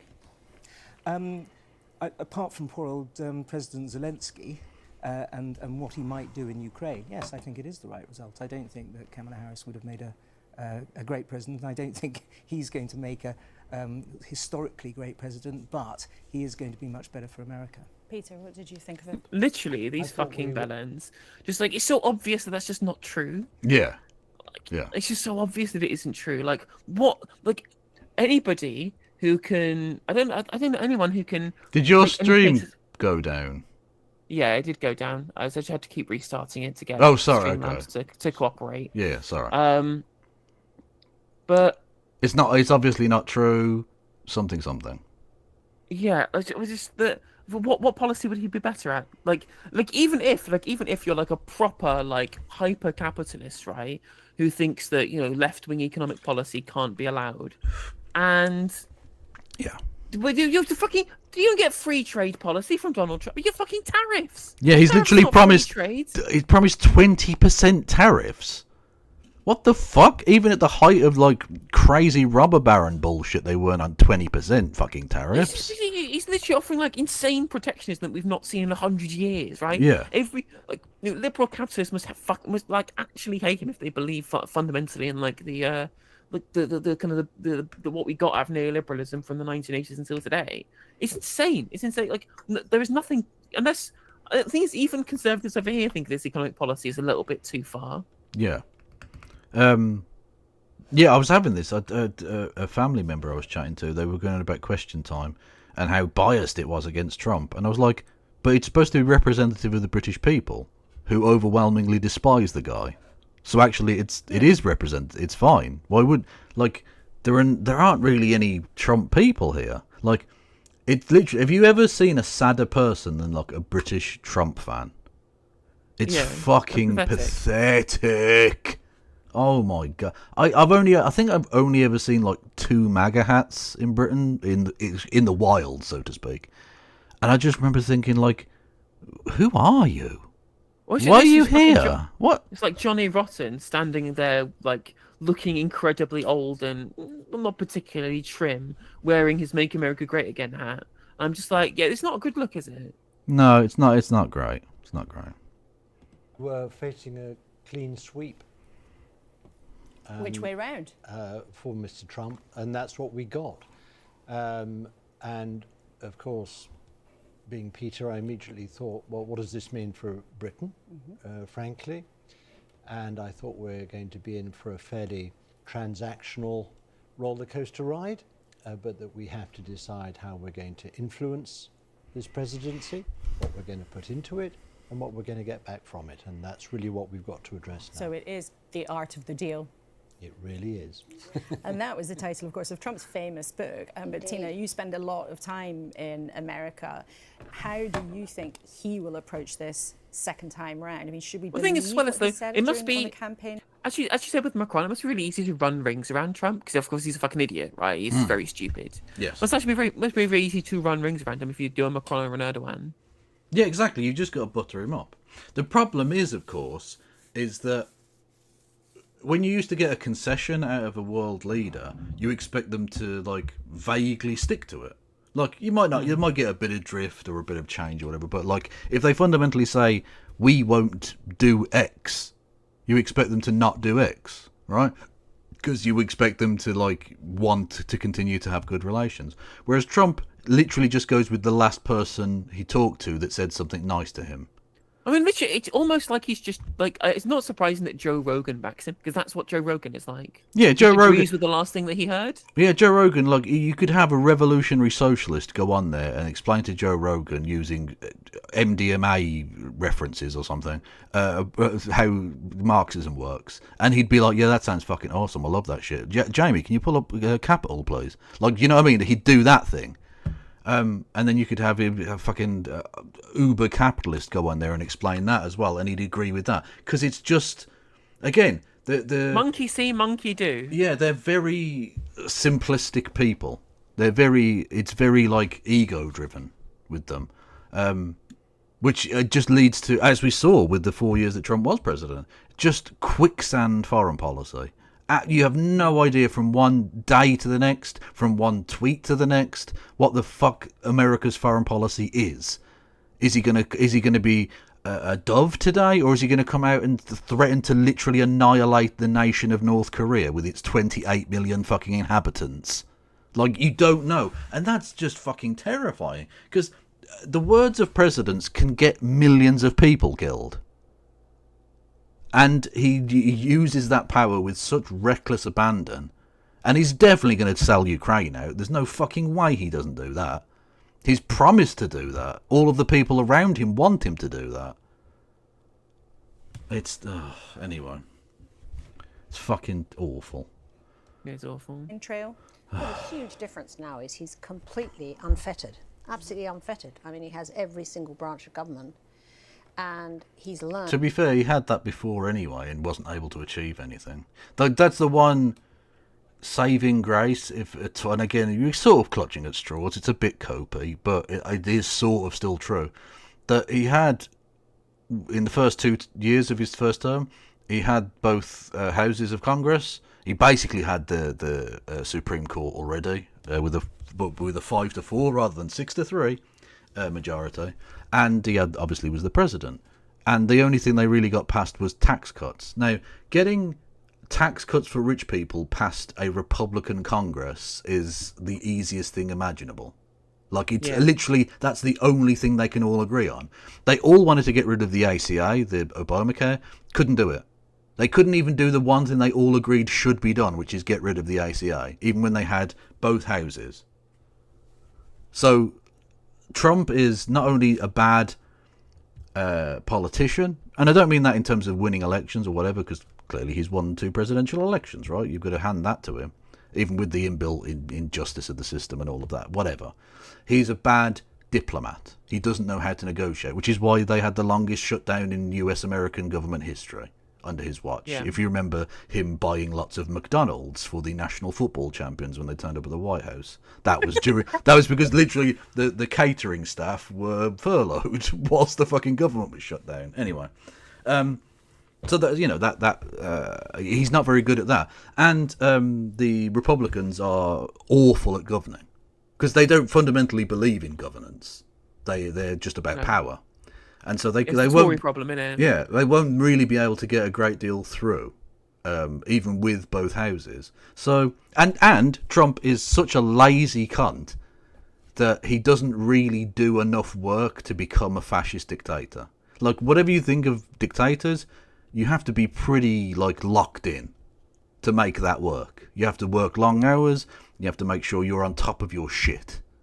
And he is the least on top of his shit I've ever seen. He just wants to play golf. He wants to be called the president and play golf, and that's it. Yeah, it's really true. So, I mean, it's not great that the government drifts in that way, but like, it's better to drift and him achieve nothing than him, like, you know, actually institute a theocratic one-party state. Yeah. And like, not I was praying during his first term that he would die.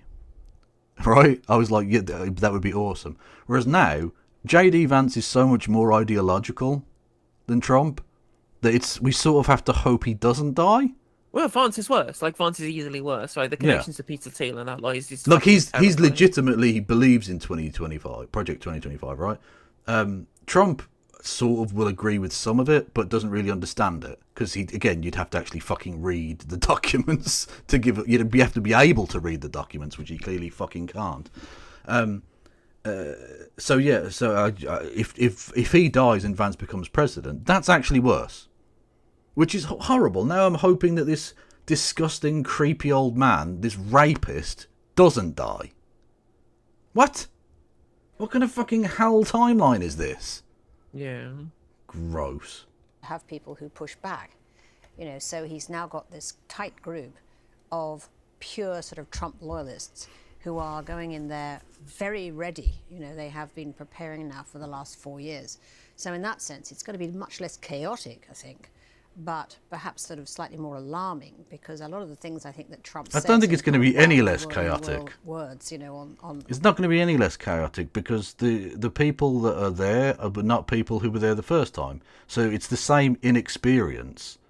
It's the same absolute lack of fitness for the office. And I don't just mean Trump himself, because Trump didn't learn anything about being president in 4 years. He still doesn't understand what the democratic system is or how the constitution operates. He doesn't understand any of it. He learned nothing in 4 years. And the people coming in now don't have the experience of that, because none of them were around. Because everyone who works with Trump ends up falling out with Trump and hating him. So it's not going to be any less chaotic. On the stump. He's actually got people who are sort of true believers now. And there's nothing more dangerous, really, than true believers. This new idea of sort of deporting 10 million immigrants, I mean, it feels it's insane, unless, you know, Elon Musk is going to send them all to Mars in a kind of like intergalactic Australia. I don't know how they're going to pull that off. But there's some housing going in Rwanda, if you're interested, America. Do you believe it is the right result? But should we be alarmed, as Tina suggests, about how Trump looks at the world? I mean, we're going to talk a lot about defence spending today and about the implications for Ukraine, but are you concerned about that? Well, I think actually the fact that he is president means that we are going to be all putting up defence spending across Europe. I think it happened last time when he was president, and it didn't happen enough. This is a narrative that needs to be pushed back on. The increase in spending was negligible over the course of the 4 years. Initially, in order to like shut him the fuck up and get the headlines he wanted, some countries increased their spending. Very few increased it to the 2.5% level, and over the course of the 4 years it had negligible impact in terms of NATO military spending in each country. Like, it's a thing that Trump people like to put out there as if that's an achievement. It's not true. Unironically, the response should just be the unironic response should just be, I'm sorry, there is no magic money tree. There's no magic money tree. I can't just magic aircraft carriers from the magic money tree. You know, True. If you want some more military hardware, how about you hold a bake sale? Yeah, exactly. How about you have a charity drive? Have you considered the weapons for Israel? Yeah, military. Have you considered less avocado toast and coffee? Yeah, why won't our generals just cancel Netflix? Exactly. Pull yourself up. Efficiency saving. Pull yourself up by your jackboot straps, please. True. Thank you, Andreas, with Super Cho says private prison companies are going to get rich. Well, to be fair, they already are and they already were. But yes, that's not going to improve the situation. Again, as with every single policy position, Harris was better. Not good. Just less shit. Like, I'm no financial expert, so do not treat this like financial advice. But if I was going to be investing in stocks, not that I would, but if I were to invest in stocks, the Trump Corporation, Tesla, the private prison system, all places good place to put your money. I don't think Tesla would ever. I would never advise people to invest in Tesla because that is a bubble that's going to burst at some point. Because fundamentally, not for the next 4 years though. As soon as like the election. No. Again, he's not going to be in the fucking cabinet for 4 years. He's going to fall out, and Trump is going to do some fucked up shit to Tesla as a fuck you. Because Trump will sack him because he'll do something silly like. Get rid of safety regulations in mines, and then a mine will collapse and 50 miners will be killed and Trump will look a cunt. Right. And so then Trump will sack him. Elon Musk will go on a national tour called Donald Trump Has a Tiny Penis or something, and then he's going to absolutely tank it. He's going to put up tariffs on imported cars from China that are made electric cars specifically by 500%. And they're going to collapse. Probably the other good place to put your money is also in the legal profession. If you can find a publicly traded legal company that deals with either immigration or divorce, yes, place to put your money. Yes, yeah. If you can be Elon Musk's divorce lawyer, you will make bank. The Ukrainian nightmare. And also, can we just say, my dude, let the hair go. Let it go. It's over. You're clinging on desperately. Also, no one's convinced by that hair colour. Look how it fades into the brow there. No, not a chance. It's over. It's Jova, mate. Now, if there's a real scare of American isolationism, there is no alternative than to put up defence spending, which is a good thing. Well, that is an illustration of where Mr. Trump is not always wrong. He was right about Britain and Europe and our defence spending and how we were going to secure ourselves. We needed to. We don't need to secure ourselves. We don't need to secure ourselves. We are a nuclear-armed island nation that's nowhere near a potential invading force. What the hell are you talking about? There is no risk. There is no invasion risk to the United Kingdom coming from anywhere, ever. Either we are the target of a first strike, in which case it's already Jova. Yep. Or we're going to be left alone, and then this military spending will be used to intervene elsewhere. There is no reason at all whatsoever. It's not defence, fundamentally. No, exactly. Any extra spending that we do shouldn't be. We should recall it the Ministry of War because it's not defence at that point. It's just not. Exactly. Name me a nuclear power that got invaded. Doesn't happen because again, you literally mutually assured destruction works on. It sounds too childish to work, but it does because no one wants to get fucking annihilated. So nuclear powers get left the fuck alone, which is why that's fundamentally the reason that North Korea went nuclear was because they saw that you can't be buddy-buddy with America if you don't have nuclear weapons.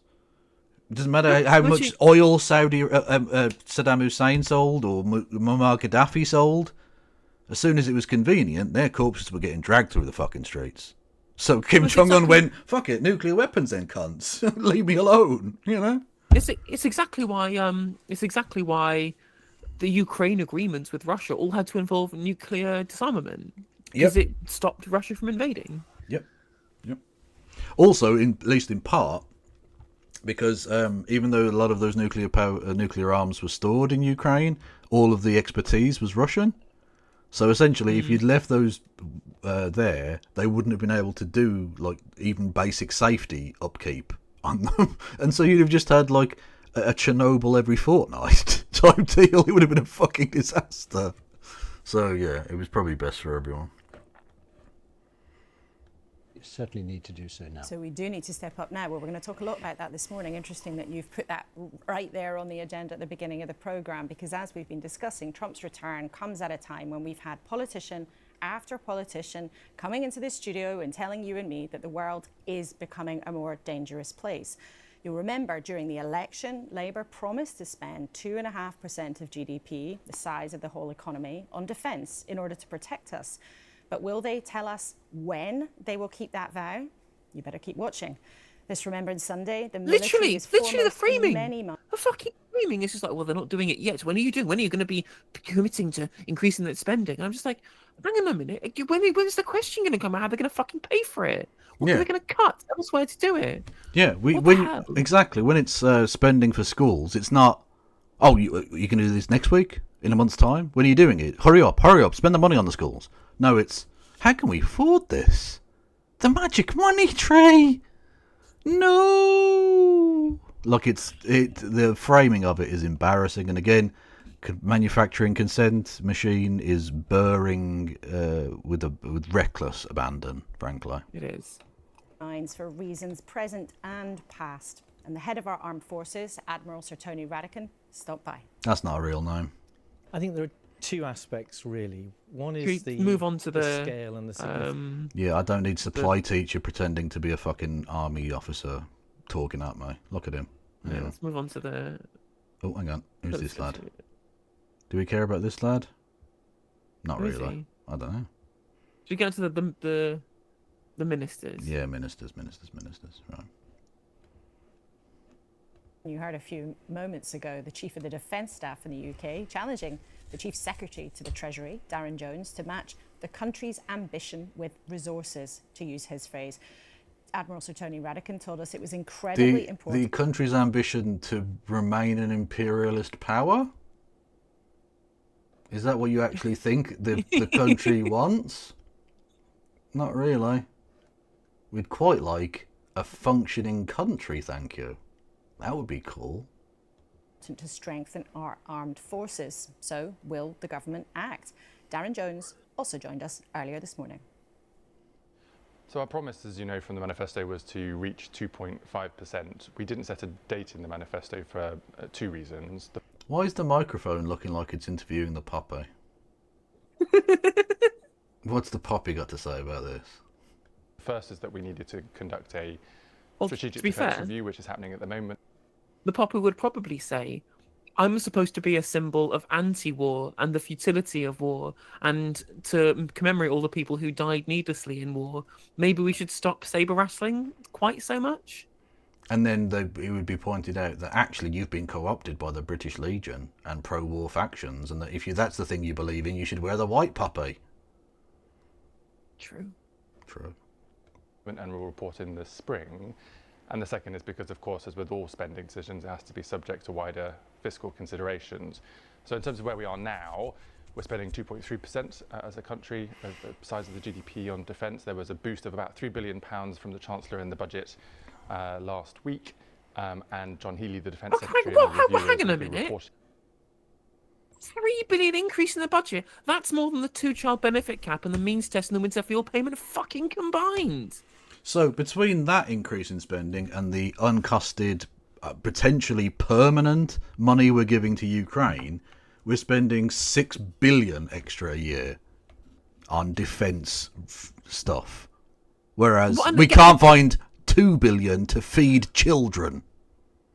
Literally, it genuinely makes me absolutely furious. At no point has anybody tried to offer this up as a trade-off that's been chosen to be made by the government. Yeah. No media, no journalist, no interviewer, no commentator has gone, so you have chosen to put more money into defence at the expense of making pensioners freeze, which will happen, and making children starve, which will happen. We have the stats. Yet instead they said, oh, well, you're giving pay rises to doctors. And I'm just like, well, who do you think's going to treat the cold pensioners when they're freezing, right? It's going to be doctors. You know, unfortunately, a new aircraft carrier, that won't do shit for freezing pensioners or for starving children, unfortunately. Whereas the doctors are really fucking important. Yeah, I like doctors and nurses and train drivers. They're useful. Yeah. Bombs, not as much. No. I'm not saying they don't have any use, and I'm not saying we shouldn't have any of them. I'm just saying, if it's that or freezing to death, what country are we defending here? Like, if the country's so shit that it's not worth defending, why are we spending money on defending it? Yeah. Like it's not worth it. Fucking jokes, man. Jesus Christ. And again, just to reiterate, in case anyone wants to spin it, I'm not suggesting we shouldn't help Ukraine. I'm suggesting that a government that says we can't make uncosted claims when it comes to feeding children shouldn't be making uncosted claims towards Ukraine with £3 billion a year in perpetuity. Exactly. Like, if you want to talk about tough choices and difficult decisions about spending, and yet the axe falls on poor, starving children and freezing pensioners, and not indeed on military aid, then you've not made the correct choice, unfortunately. I'm sorry that you just haven't. There is a world where you raise taxes further and are able to do both. But you don't want to do that because, A, they're means testing fetishists, and both of these are means testing measures. And second of all, they want to use it as a performative tool to look as if they're ruthless with the economy. Yep.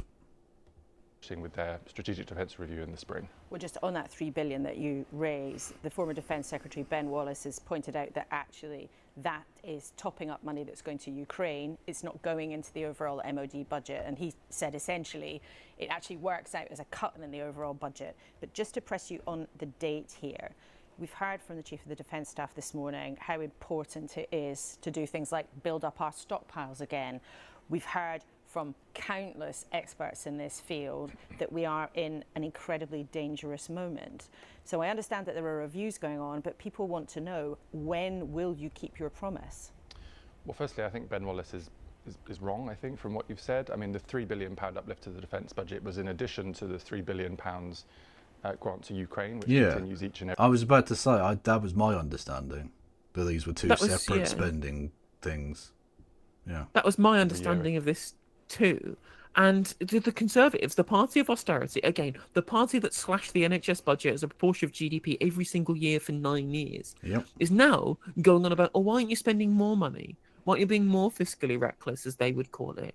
And I'm like we're living in a bizarro world, again, where both parties are just competing to see how austere they can be and then attack the other for not spending enough money. Like, why can't we just admit that just government spending money is fucking good?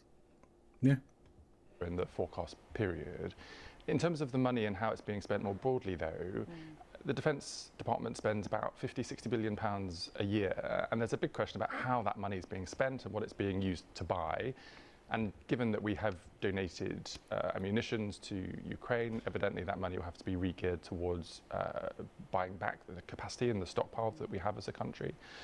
But further money will be announced at a future fiscal event after the Strategic Defence Review. But your own... Fiscal event needs to stop as a phrase. Just say, like, at the next budget or an announcement or something. A fiscal event. Fuck me.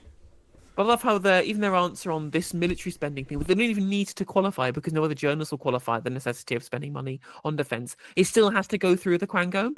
It still has to go through, we've got the Strategic Defence Review. We're going to get all these experts and technocrats in to have a little discussion about what's going to happen about the budget. And we need to all go through all of these different layers of bureaucracy first, which will cost money to do before we can decide how much money we want to spend, or even before we understand what we want to spend the money on even in the first place anyway. Yeah. Own colleague, John Healey, the Defence Secretary, has said that the military has been hollowed out. The Estonian Prime Minister, who's got Russia staring over his border and an unpredictable American president returning to the White House, says everyone has to pay more. So I'll ask you again, by when will you keep your promise? Can you even commit to doing it in the course of this Parliament by 2029? So I'm not going to give you a date today because it relies on the outcome of the Strategic Defence Review, which will decide what the spending priorities are. Quangocracy! You made the promise during the election that you would hit that target. And today, our viewers will hear you're not even committing to doing it by 2029. You might not win the next election, so a commitment without any date at all is no commitment at all. Well, the promise in the manifesto is a promise that will be met. You'll recognise there was no date set in the manifesto for the reasons I've set out. But do you mean it will be met in the course of this Parliament by 2029? As I said, I'm not going to give you a date today because we have to allow the Strategic Defence Review to conclude, which will inform our decisions about how much money we need to spend and what we need to spend it on, given changing geopolitical kind of affairs, but also the state of the defence services as we've inherited them from the last government. But our viewers will hear this morning that you are not willing to even say that a promise you made in the manifesto will be kept at the end of your term in office. It's just, like, on both sides of this discussion, right? The journalist isn't the one saying we should be doing more austerity when it comes to defence spending. Darren Jones, literally said we're left with the state of the economy from the last government, right? That's the only allusion in this entire interview that we've had to the perilous nature of the nation's finances. And all the raccoon smokers who go, well, you spend the money. Why wouldn't you? You said you'd spend the money. We need more money now. Give us more government spending. Be fiscally reckless. And I was like, just for once, just do this with anything that's actually important, like money for disabled or poor people. Yeah. For the love of God, I despise these people. They're ridiculous. In any other area of government spending, we'd have heard the phrase £22 billion black hole by now. Yeah. And we have not. Exactly. They would have immediately gone to a 22 billion black hole. We can't afford to. Unfortunately, we have to make tough choices, and we have priorities here, and we need to actually put forward our domestic interests over trying to be the world police. And that, I think, really is closer to the median opinion than we need to be spending loads of money on the military regardless of the fiscal consequences of doing so, right? Yeah. Not that I think there are particularly great fiscal consequences regardless, but the fact that that framing isn't coming from the journalists themselves, who spent the entirety of the coalition government, again, refusing to critique austerity and asking them to go further, or telling Jumbly Crumbly Concrete, the jam man himself, that his plans were fantasy and there's no magic money tree and we can't just spend money, even though we were in a liquidity trap where we needed to spend money to grow the economy and we didn't do it, so the economy didn't grow at all. And now, but they won't even think about critiquing things in austerity terms when it comes to money for military spending. It's insane. I think viewers at home will recognise that you have to do these things properly. I can't give you a date today because the Strategic Defence Review has not concluded. That's an independent review being led by experts engaging with stakeholders. Technocracy. Woo! And again, like the only framing of this as to why they can't commit to it yet isn't even about the money. It's about the necessity of going through the Strategic Defence Review. Yeah, no, we are going to piss away more money on something we don't need, but the exact way in which we piss it has not yet been decided by the technocrats who you don't get to elect. Exactly. I love democracy. It's fun. You could commit by what point you are going to meet your promise. No, because it would be a half-informed answer, and I'm not willing to do that. You have to take these decisions in the most appropriate way. That's what you would expect of a responsible government. But just to clarify, this is something that you promised in your manifesto. Yeah. Is it possible, therefore, by implication, that you will not keep that promise during your term in office by 2029? So as we've now said for a third time, the manifesto said that we would reach 2.5% of spending on defence spending. It didn't set a date because there was more work that had to be done coming into government. You can't do that work in opposition because of the information being secret. And once the Strategic Defence Review is concluded in the spring... Actually, that's not really true either, because you can do it on the basis of what is now King's Council. So you can actually get access to that information if you really wanted to. But you didn't want to, because then you'd have had to have announced some shit. You would have had to have given up on the explicit plan that they had, that Darren Jones shook his head at when it was being critiqued this by Ash Sarkar on Politics Live. Their plan of saying, we don't know anything, we have no plans that require tax rises to get into government with. Oh, we're in government, oh, everything's terrible, we had no idea that it was so bad, we have to raise taxes, rather than just being honest with the public and saying, yes, taxes do need to go up. This is a fact. Yeah. I'm sorry, we're giving you hard truths, right? But no, they had this dance that they had to do. And so, of course, the manifesto said nothing about it, because then we have to commit to a position that could be critiqued on during the election campaign. And I realised that the phrase King's Council sounds like some, fucking fairy tale shit or something to most countries. Festival. Yeah, some Ren Fair nonsense. The King's Council, yeah. It means that there are certain people, like the head of the opposition or the defence secretary or whatever, who are placed on what's called the King's Council, which basically means they can have access to sensitive government and national interest, national security information on the basis that they don't reveal it publicly, but that they can use that to then do their work as the opposition. And it's a way that the government can show, say, for instance, if there's a national security reason why they can't reveal a piece of information, they can show it to the leader of the opposition under the rules of the King's Council. They could then go, yeah, no, this is legit. The government can't reveal this information. And everyone's like, oh, okay, then. Fair enough, Because because there probably are some things that the government oughtn't release publicly for safety and blah blah blah. So there are reasons why they would do that. I think it goes far too far, but whatever. So yeah, they could have had access to this information, but like you say, that then gets rid of the, oh, we had no idea there was a 22 gazillion pound black hole, even though literally we were being told during the election that was the fucking case. Yep.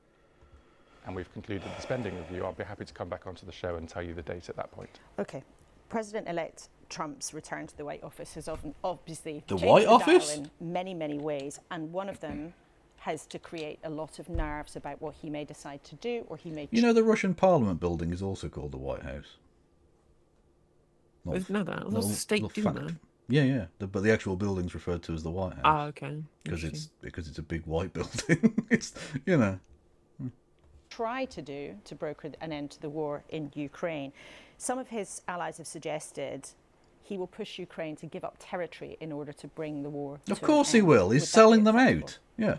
It's a hypothetical, and as I suspect you might have guessed on a lot of these hypothetical questions about President-elect Trump, it's not for me to comment on hypotheticals. Our commitment to Ukraine as a country here in the United Kingdom, as a government minister today, is resolute. I think people have recognised that. We continue to support Ukraine with billions of pounds of funding every year and support from our armed forces in line with our... Can I ask, is Vladimir Zelensky filling in the 28-page form to the means test that 3 billion or not? Yeah, the how many questions, the 200-odd questions he's got to answer. Exactly, yeah. Does Ukraine fall beneath the threshold to get foreign aid relief? commitments through NATO. And the we'll winter continue bombs to work with allowance. the Biden administration, who remain in post until the end of this calendar year. On making Actually, progress another to good support point. Thank you, Ukraine Ruben, in and the way that we set chat out. for pointing this out. Can we, as a government, get access to Zelensky's bank account to ensure that he's spending our money appropriately? True, because you know some of them they're spending it on McDonald's. It's crazy. True. Absolutely. You know, you can't trust people with these benefits. You can't trust them. They're just going to spend it on frivolous things, unfortunately. Yeah. What we need to do is give out like bomb stamps. Bomb stamps? To make sure he's only buying bombs. I think it's right. This sounds ridiculous. Yeah. This sounds ridiculous for us to Exactly, say, oh, why don't we give this president of another country bomb stamps so that we ensure that their military aid is spent wisely and spent in the way that we intend it to. And yet that sounds ridiculous when we talk about it in terms of military aid. Yet when we talk about things that literally keep our own citizens alive, that ensures that our citizenry doesn't die, the money that we give them, suddenly all of the caveats have to happen and it doesn't sound so silly. I wonder why. In a principled position, plenty of your colleagues have sat in that chair and said it's absolutely vital that President Zelensky's wish to regain his territory is respected. The Estonian Prime Minister has told us to allow Ukraine to push Ukraine to give up territory would be giving in to bullies. Is he wrong? So the government's position always has been, which is we are supporting the Ukrainian government and the Ukrainian people to defend itself, and we do think that Ukraine should herself, please, be able to recover its country as it was previously structured. There shouldn't be an element of conceding to illegal invasions from Russia, of course. What I'm not willing to comment on is hypothetical scenarios about a future administration in the United States. But that principle stands that it is the UK's position that Ukraine's desire to get back Crimea, to get back their territory, the UK's position is that that ought to be respected still. That's the basis on which the UK government is operating. Do you still think that Donald Trump is repugnant? Does that me? Did I say that? No, I would never say that. No, because I'm a little cock bitch boy. No, I wouldn't say that. I think Donald Trump's awesome. Please don't fire me. God almighty, these people are fucking garbage. That a few years ago. Do you It's want to still show there me? online. Where is it? It's still there online. I don't know where that's from. In a post Do you you want to wrote show me? online on media. Well, I can read you the. You know what's funny? You know what's really funny, Kev? Kev? What? He says here, in his interview with Laura Kuenssberg, "Oh, I don't remember where that's from. I don't remember saying. I don't remember where that's from." Yet in the same interview that he gave to Sky News with Trevor Phillips beforehand, he said that he knew where it was from, and he regretted saying it. So what is it, Darren? Do you know where it was from, or do you not? Well, I think he might be full of shit. And I think all of these politicians are the slimiest fucking creeps ever. You the quote. You said, in my view, with the US election being so close, with a Republican candidate as repugnant as Donald Trump spells a much longer term problem for the centre left of politics. And when was that written? It was written in 2016 when he was running for election. And then in 2022, you said maybe Donald Trump, Scott Morrison and Boris Johnson can get together and reminisce about the failures of divisive right-wing populism. Well, it's no surprise that as a Labour Party... Fucking based. What happened to that guy? Where did he disappear? Yeah, into the Starmer Politburo. Politician, I support Labour sister parties such as the Democrats. All of us have commented on politics in the past, but what's very clear... It shouldn't be our sister party. I say our, I say, because I'm never a Labour member anymore. But they shouldn't be sister parties. They're not the same political party. They don't share a political ideology. Yeah. Well, they do, and that's being shit. True. Like, just being fucking corporate shit. And mostly losers. Fucking losers. Yeah. The popular vote, the Senate, the House of Reps. He has got a mandate from the American people to lead them from the inauguration in January. And as a government, we obviously totally respect that. And we look forward to working with him and his administration. There is a serious point, though. No, you don't. Everyone knows you don't. Even the Republicans don't look forward to working No. with the administration. No, again, there was a reason that even with control of Congress, he had the longest fucking shutout in American history. Because he's not good. You can't deal with him. He's a fucking arsehole. There are plenty of people in government who, as you said quite clearly, instinctively, he's not one of your people. Instinctively, there are things that he has said or may believe in that you fundamentally disagree with. And in order to clear the air, as it were, the Conservatives are saying that you should all apologise for things you said in the past, draw a line, and then be able to move on. Will you? I don't think we should be getting into that. I mean, you might want to ask Kemi Badenoch about the many things she said in the past and whether she wants to go through them line by line. What's important is about how you conduct yourself in government. Oh, look, the other kid was doing stuff. No, don't ask me about my thing. No, she said stuff. Yeah. Again, you should have learned this by the age of 10. So, pointing at the other kid and saying they're doing something. What if they jumped off a fucking bridge? Would you do that too? Also, by the way, if you're enjoying the content, you can subscribe on Twitch for $4.99 or for free with Twitch Prime by linking your Amazon Prime account to your Twitch account and get you a free sub every single month, courtesy of Jeff Bezos himself. You can drop bits. 100 bits gets you text-to-speech on my channel, 200 on Kev's. You can have a super chat. We read out super chats on stream. You can have a membership on YouTube for just 99p for static emotes in YouTube chat in the comments section. And of course, you can also gift memberships to your fellow YouTube viewers. Each membership is cheaper than a can of Red Stripe. So it's either you can buy a can of Red Stripe for yourself, or you can buy a whole bag of cans of Red Stripe to your fellow viewers to help support the stream. And in that vein, thank you, Mr. Piananda, for the £5 super chat. Darren Jones, the briefcase Dauphin, and I think that's very true. Literally true. Having mentioned Bezos as well, I think his part in all of this has been a little underplayed because of the fucking Elon Musk taking all of the headlines. But he personally intervened to stop the Washington Post from backing Kamala Harris. On the basis that he thinks that will make him look, or make the WAPO look less politically biased. No, it makes it look far more politically biased. Because now I don't trust anything they say because you've nerfed them.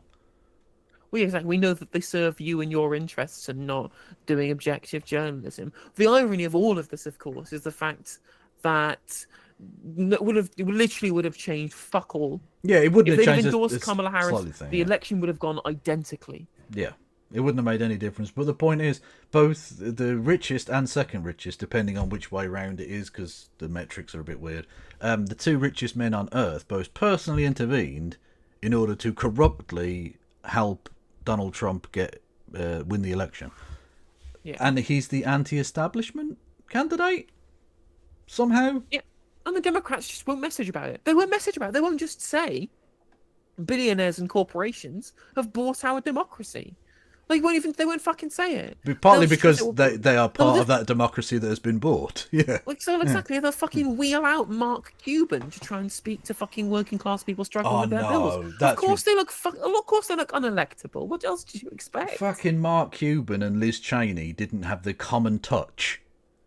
What a surprise! I'm shocked. Honestly, what a winning ticket that is. I'm surprised that people in trailer parks didn't want to listen to these cunts. Now, again, I know that Donald Trump's very rich and whatever, but like he speaks in a plain way that works for those people. Mark Cuban is just a wanker. Exactly. Like, if you want to think, this is why when you looked at the AOC comments about why people would split their tickets, Trump AOC, and she was saying, well, but you both sound like real individuals, like real humans, right? You talk to us like we're compatriots rather than people to talk down to, right? And this is why Bernie Sanders is so popular. He talks to people like they're human beings. Yeah. Well, and the thing is, it's not even a show. I think people can sort of tell, when it comes to, say, like left-wing people or liberal people, because the Conservatives want to be lied to, so let's move them out of the way for a second. Anyone vaguely centre to left can tell whether you like people, whether you actually give a fuck about people. They can sort of sniff out a bullshitter, I think. And it's obvious that people like Kamala Harris and Joe Biden don't really give a fuck. Whereas Bernie Sanders, for all of his faults, does actually seem to genuinely care for people. And that comes through. That, like, there's something about the internal person that bleeds through any sort of facade, I think. Yeah. Thank you to Andreas, who says, is it time for Pelosi and AOC to step aside? Why would AOC need to step aside? Pelosi definitely needs to fuck off, I think. But AOC's fine. You know, I'm okay with AOC. Like, don't get me wrong, she's not my politics, but she's closer to my politics than virtually anyone else in that party. So, like, the fact that she's seemingly working her way through the fucking Byzantine world of Washington is probably a good thing. Mm. It's certainly less shit than if, like, I don't know, John Fetterman does it or something, you know. Joe Crowley. Yeah. And as government... And did you see that some people were suggesting that Fetterman was the blue Trump? Well, he's certainly Trump, isn't he? He's certainly Trump, but he's not blue Trump. He's blue RFK in that his brain doesn't really work. So, like, you know, ministers. That's actually a terrifying thing. He's going to be RFK is going to be a fucking brain worm-addled anti-vaxxer. Is going to be given healthcare control. Yep. Fucking measles outbreak 2025. Let's go. Dear Lord. As you would expect us to say, because it is the right answer, the United States is an important ally of the United Kingdom, and we believe in democracy. And President-elect Trump has been elected democratically with a clear mandate, and so we will obviously work with his administration in the... Yeah, the kind of clear mandate you got. With fucking however many fewer votes than Jeremy Corbyn. US in the interest of both of our countries and our values. Would you argue against the US slapping tariffs, import taxes on goods? Because we could all be hit by that, potentially in order of, one estimate was that we could be a £22 billion hit to the economy. What is the government's assessment on how tariffs might hit us, and what preparations are you making in case? So as the Chancellor will be saying... Honestly, we should just apply. We should just apply to become an American state. We should absolutely at this point. Like, if we just triple down, Yeah, like we already are. We might as well have the benefits. We might as well have like I don't know, fucking government spending or something. Like be able to vote. Fucking have senators. Yeah, exactly. Yeah, but for the exact same reason that Puerto Rico and Washington DC aren't going to get in, because they're just going to return 2 Democrats, so the Republicans are going to block it. Yeah. Listen, how many electoral votes does California get? Don't we have a bigger population than California in the UK? Yes, we do. Yep. We would decide every single presidential election if we became the 51st state. True. Which is probably why they would never allow us. Also, in the same way that Mongolia never became formally absorbed into the Soviet Union, because the Soviet Union got everything it wanted from Mongolia without ever having to allow it to be part of the country. True. So we are just the Mongolia. We're just a puppet. We're the Mongolia of America. Yeah, we really are. They get everything they want from us, and we can go, oh, can we come in the club? No, you can't. No. You're not a member. Fuck off. In House speech, the government's position is that we support free trade. We think free trade is important both for our own economy but also for the economies of our allies and is the best route to growth in those economies. That's the position that we would like to be operating in. But again, you're asking me to comment on hypothetical scenarios of a future administration in the United States. It's pretty important. As a Treasury Minister, would you fight against one of our biggest trading partners putting tariffs on our economy? Well, look, if that situation were to arise in the future, we would of course have to respond to it. What I can't tell you today is how, because of course that has not become a reality.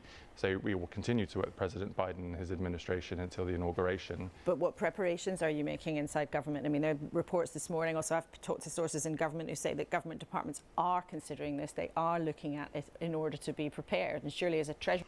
Well, that's a very good question in chat. If the UK is a puppet, where does America put its hand? Where is the arse of the UK?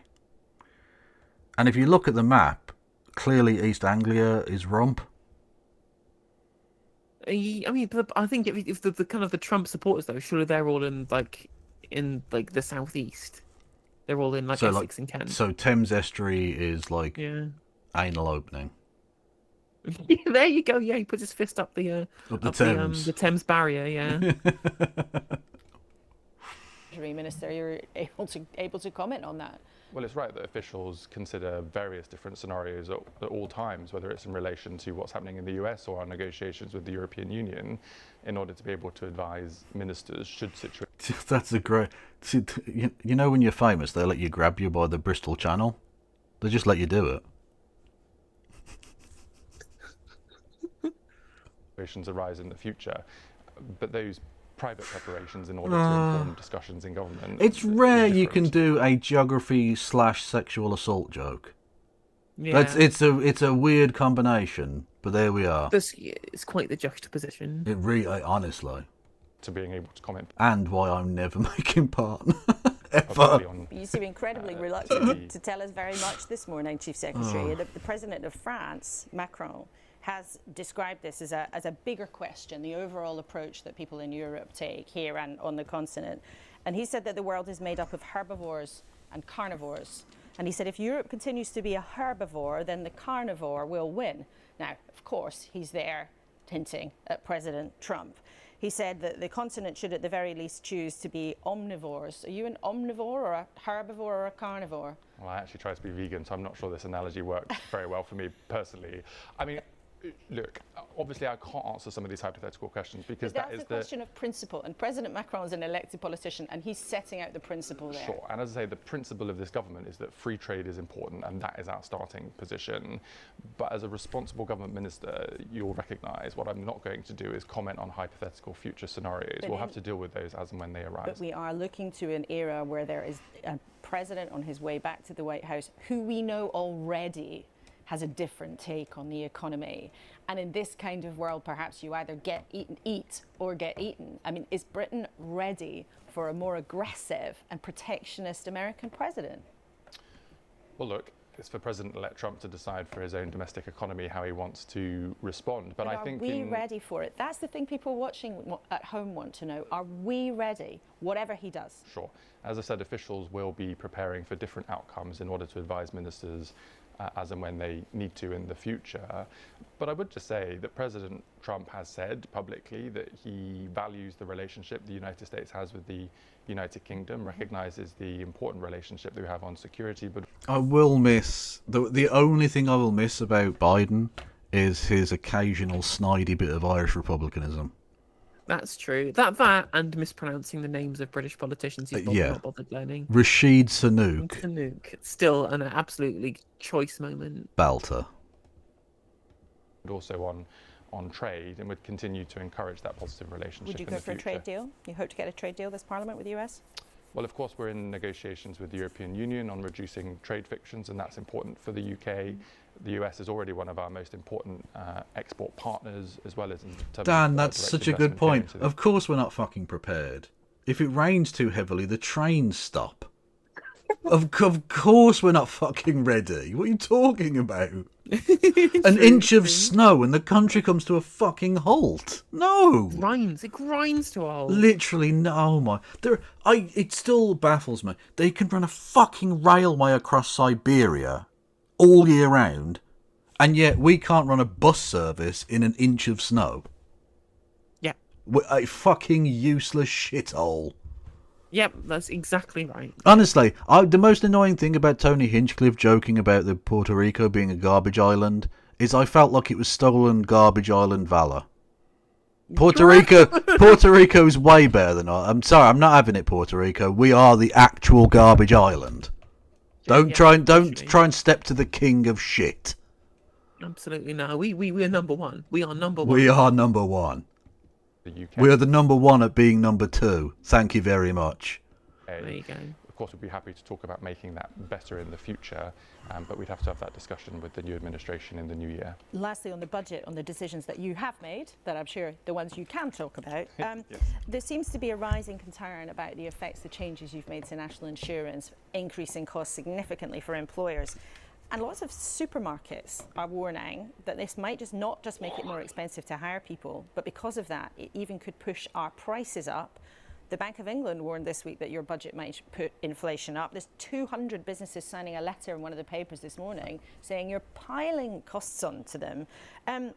There's a real chorus of criticism developing. Might you rethink this plan? No. No, just no. Fuck you. Finally, he's answered a question straight. Yeah. We must finally get him to say something. Yeah, true. Why can't the government just say the US kind of sucks, but we have to maintain a relationship? Practically, that's what they do with China. Well, we can't say the US sucks because the US owns us. That's like saying, why doesn't someone just personally insult their boss? Because you get fired. Like, you know what I mean? We're owned. Why doesn't a dog bite its owner? Because it gets put down. Like, that's why. Increasing employer national insurance contributions. We did that because we were very clear we were not going to increase income tax or employee national insurance contributions on workers' pay slips. You didn't technically. You didn't say employee. You literally didn't put that bit in. Now I don't mind because fuck businesses, but you didn't specify that. You cheeky little rascal. So and so. It's a promise that we've honoured, but we did need to raise revenue from tax because of the state of public finances that we inherited from the last government.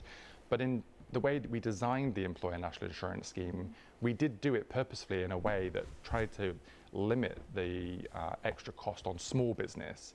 And so over 50% of businesses will either pay exactly the same as they did before or less. So you're purposely piling costs onto big business who hire thousands and thousands of people in this country. Big business! How dare you, Taryn? How dare you attack big business like this? How dare you attack the people whose interests I serve? Won't someone think of the multinational corporations? Tax already in a very significant way, and from what they're saying, the chief exec of M&S, the boss of Asda, there's a suggestion this morning Tesco's tax bill might be up to $1 billion. Honestly, is she reading my list of trebuchet victims? Because she's just going through them. This is just the laundry list of the first. Bottom. Yeah, exactly.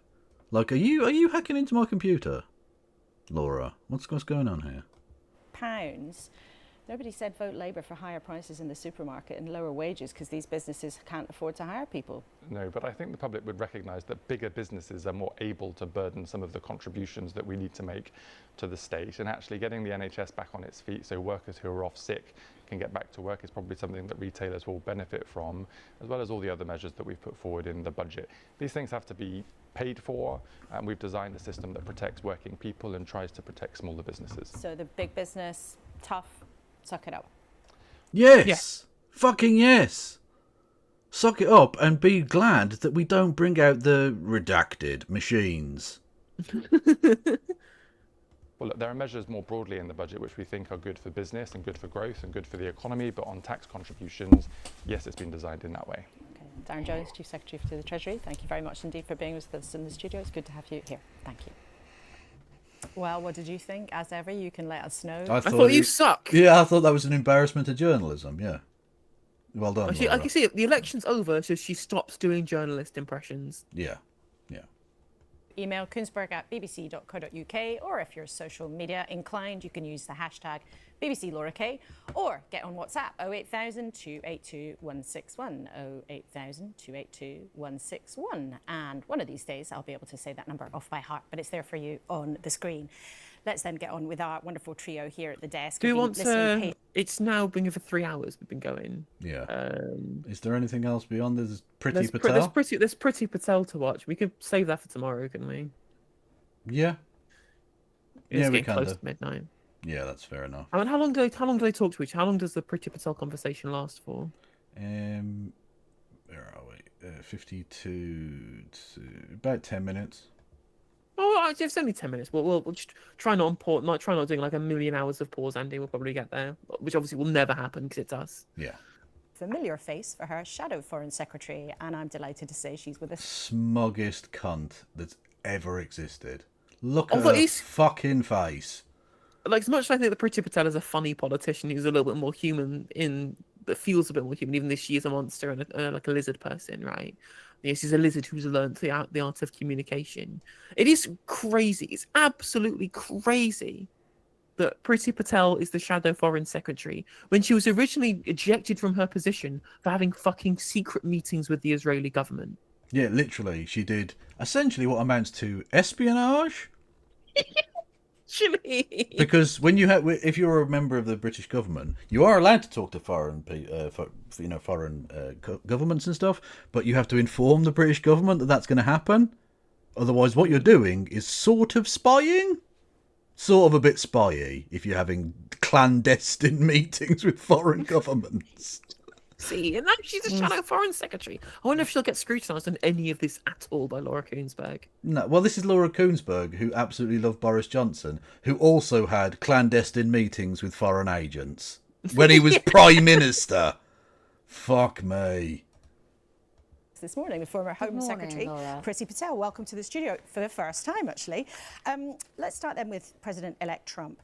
He has taken a more isolationist stance than other US presidents. Does that mean, in your view, that European countries, including the UK, have to raise their defence spending? Well, I think, first of all, we congratulate President-elect Trump for his successful election victory. But I think, importantly, we have to work with the new administration in the White House. Of course, that's in our DNA. We have a special relationship. But I think this government is going to work. Yeah, is that what you call it? We'll have to work super hard now. Is that what you call the bondage TP agreement that you've got going with with the White House, right? Yeah, I mean, it's our special. It's like the special relationship that definitely didn't happen between Liz Truss and Kwasi Kwarteng. It is very similar. It is very similar.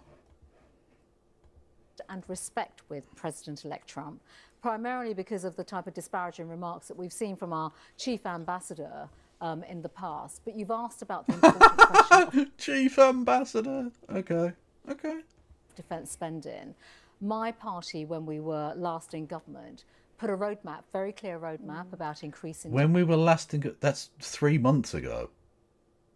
When we were last in government, like this is some ancient history shit. Defence spending to 2.5% of GDP by 2030. We were clear that that was essential. I know there's a strategic defence review taking place now. I think it's really important that we come together sooner rather than later to make sure that we are spending that amount even more when it comes to defence, because just look at the state of the world. We are living in very insecure times geopolitically, and we do need to step up. But money is incredibly tight, as you know, and the Conservatives don't want to put up tax, and you're opposing Labour's proposed tax rises to get the money. So what would you cut if you want to spend more on defence? So it's all about political choice. Oh, she asked the fucking opposition this. Yeah, what? Like it's why ask the guy who actually works in the fucking exchequer, you prick? No, ask this random dickhead who has no power. Fuck me. dickheads. Just we're surrounded by absolute pricks. A strong economy, first of all, to be investing in our defences, which means we have to have good economic Also, growth. I've noticed she does the thing where she doesn't pronounce the G's at the end of words, which I don't mind, but you can't do the posh accent and drop your G's. It doesn't fucking invest in. What? Cars. Now, I know we're not here to talk about the economy, but I think some of the measures that have been put in place, many of them in this budget, are not going to achieve the long-term economic growth that we need. You've asked what we could do. There are things that can be done. Obviously, we laid out a programme previously around looking at changes around literally performance of the civil service, where we could bring in efficiencies, all sorts of changes there. These are serious choices that governments should be looking at, but also looking at doing the detailed work in terms of how you can get more for less out of the state, how you can run a better efficient state, but also in things like had to make choices. Defence procurement is... You literally spent fucking 15 years trying to find these efficiencies. They aren't there. Stop it. Such a hot potato, and it has been for a long time. But how we can resource our military, our equipment, all this in a much better way. But do you acknowledge if you want to choose to spend more on defence, you would have to cut elsewhere in order to do that? I you don't want to put actually taxes out. I don't. I actually do not. I mean, I have been in government, and we've all had to make choices previously. I've been in government where we put money in. Yeah, some people make decisions to do clandestine meetings with foreign governments against the law, and then for some reason don't get prosecuted for it. And then some don't commit treason. It's fine, you know. Look, choices, horses for courses, you know. To increase the number of police officers, for example, and by the way, increase pay for, you know, the public sector. These are political choices, and you can do this. What I would say, I think it's imperative that this government start signalling now. They've just had the budget. They could have done more in that budget to put the pathway forward for 2.5% of GDP on defence. I would urge them through the defence review that is coming up, and the military chiefs will be working on that they find ways in which that money comes forward. There are many ways, Laura, in government to bring forward resources, and I would really urge this government to do that. Trump's allies have suggested that he will demand Ukraine gives up territory to Russia in order to end the war. As the new Shadow Foreign Secretary, do you think that would be a good idea? No, of course not. We've been unequivocal as Conservatives in government. Go back to 2 years ago when the conflict started and began. I was in government at the time. We stand shoulder to shoulder with Ukraine. The people. Also, the conflict started in 2014. It did, yeah. Did you hear that Elon Musk was apparently in on the call with Trump and Zelensky? Oh my God, how embarrassing must that be? Oh no. So there is a non-zero chance that Peanut the Squirrel was raised in that conversation. Oh my God. I'm just saying it's possible that Elon Musk may have mentioned Doge or something of the sort. Do you know what I mean? Because we live. We're gonna pay you. We're only gonna pay you military aid in Dogecoin. Yeah, straight to the moon. And just imagine Zelensky going, "Oh, we're fucked. No, we're fucked. Yeah. You know, it's over. We're just over. It's over. Just give them up. Just give it up. The Donbass. Just relinquish it. All that work for nothing. Exactly. Like, and he's just thinking, "Oh, fuck it. There's no point fighting. It's done." Yeah. Poor bastards, man. Fucking hell. What a shit timeline.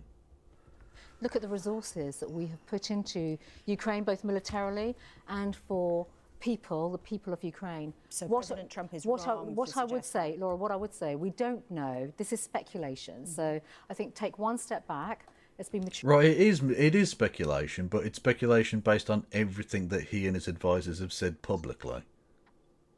So, like, it's not. I don't think it's outrageous to suggest, in order to get the quote-unquote win of a peace deal, that he'll ask Ukraine or demand that Ukraine give up everything that Russia want. That's why fucking Vladimir Putin wanted Trump to win. Obviously. Yeah.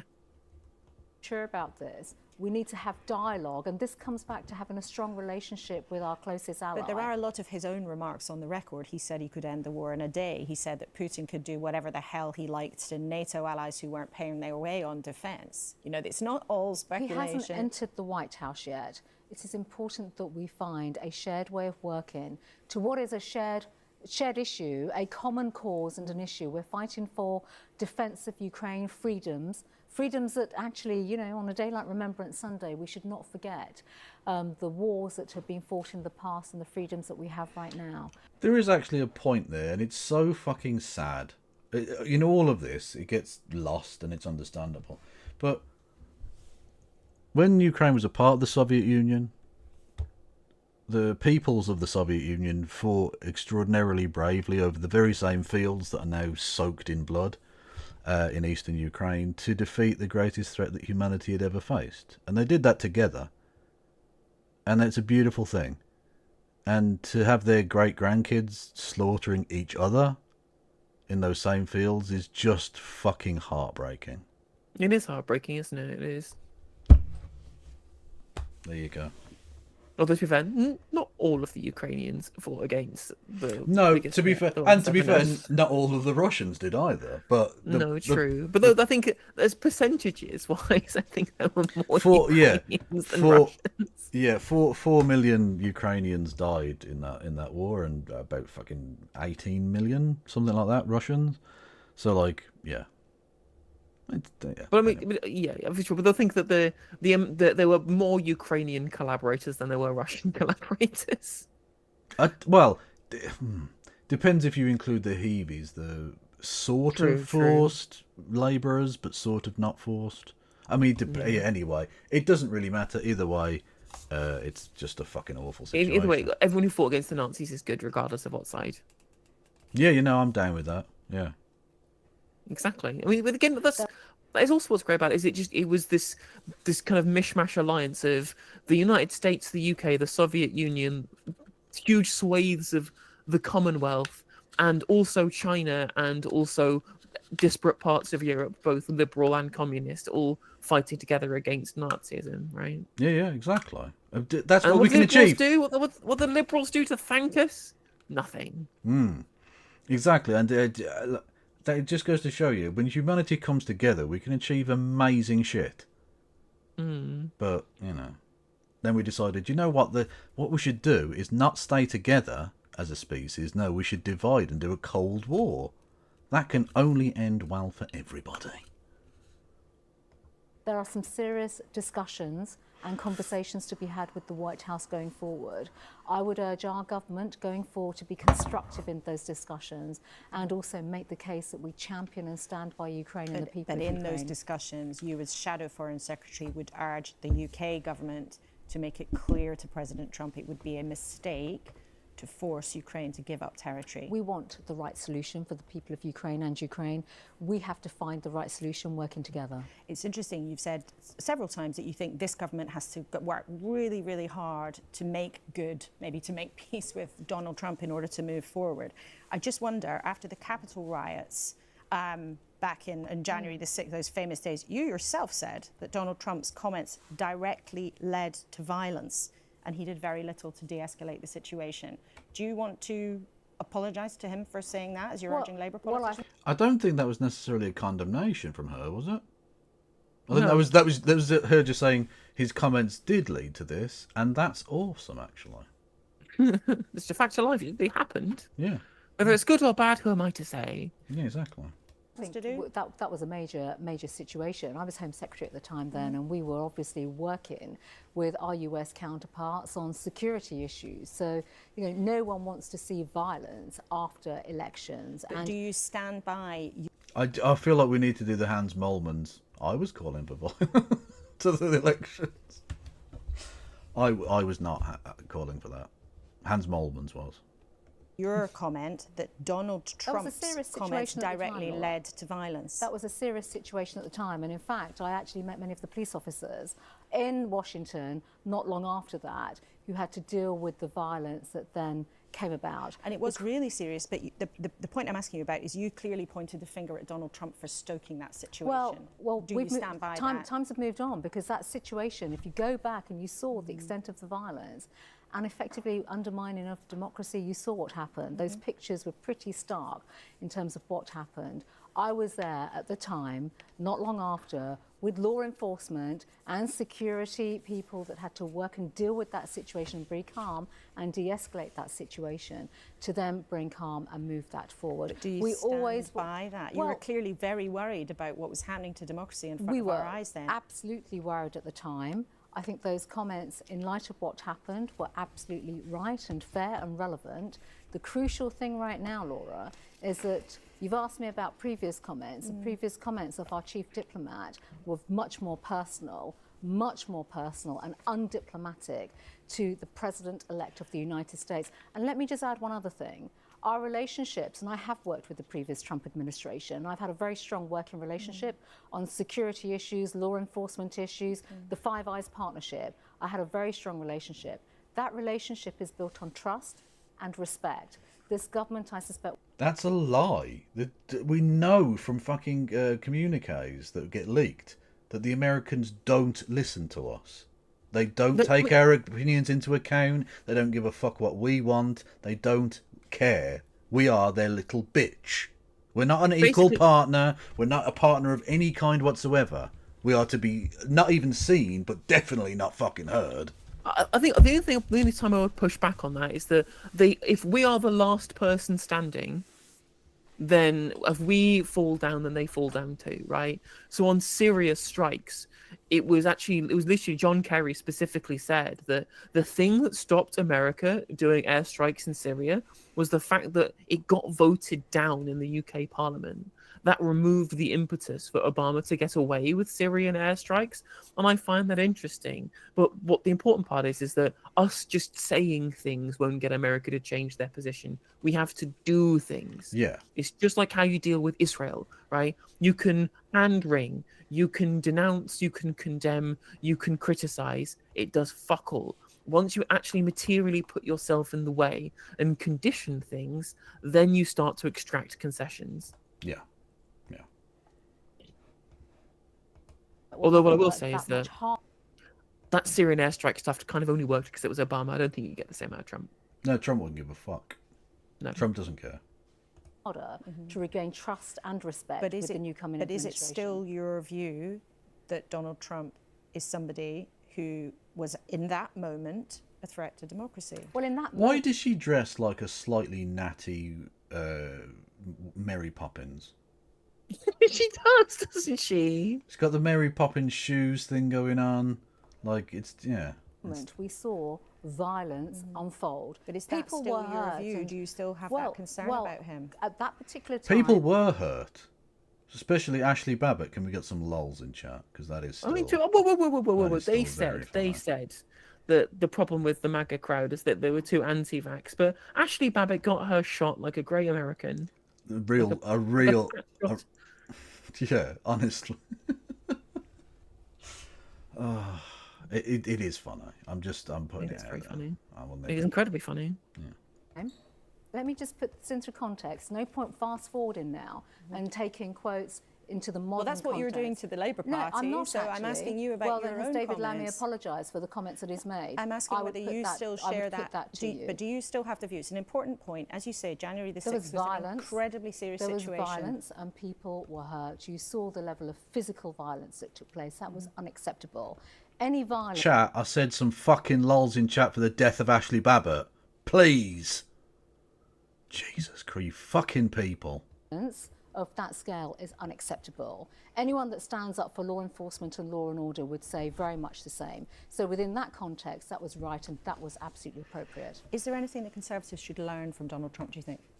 I actually believe Donald Trump is very pro the United Kingdom, and we have had a great and strong working relationship with his... Donald Trump is pro himself and pro fucking his own daughter. That's it. Those are the things he is pro. Yeah. Previous administration.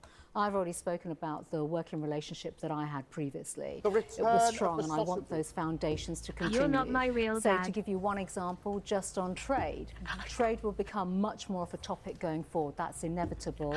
We delivered an agreement with the state of Texas. There was work that took place. You recall the AUKUS deal, for example. We began the discussions on free trade agreements. We believe in that, and we think that's a strong way in which our two nations can work together. So you've asked about learning lessons of the past and working with Donald Trump. We know that he is very pro-Britain. He stood by us over Brexit. There is a prime opportunity, certainly for my party. We will continue to be... What does that mean, he stood by us with Brexit? What does that mean? He wasn't a part of anything there. He wasn't connected to that situation at all. If you meant his vibes were the same, yeah, I guess. But like, that's it. He didn't fundamentally have any concrete impact on that situation at all.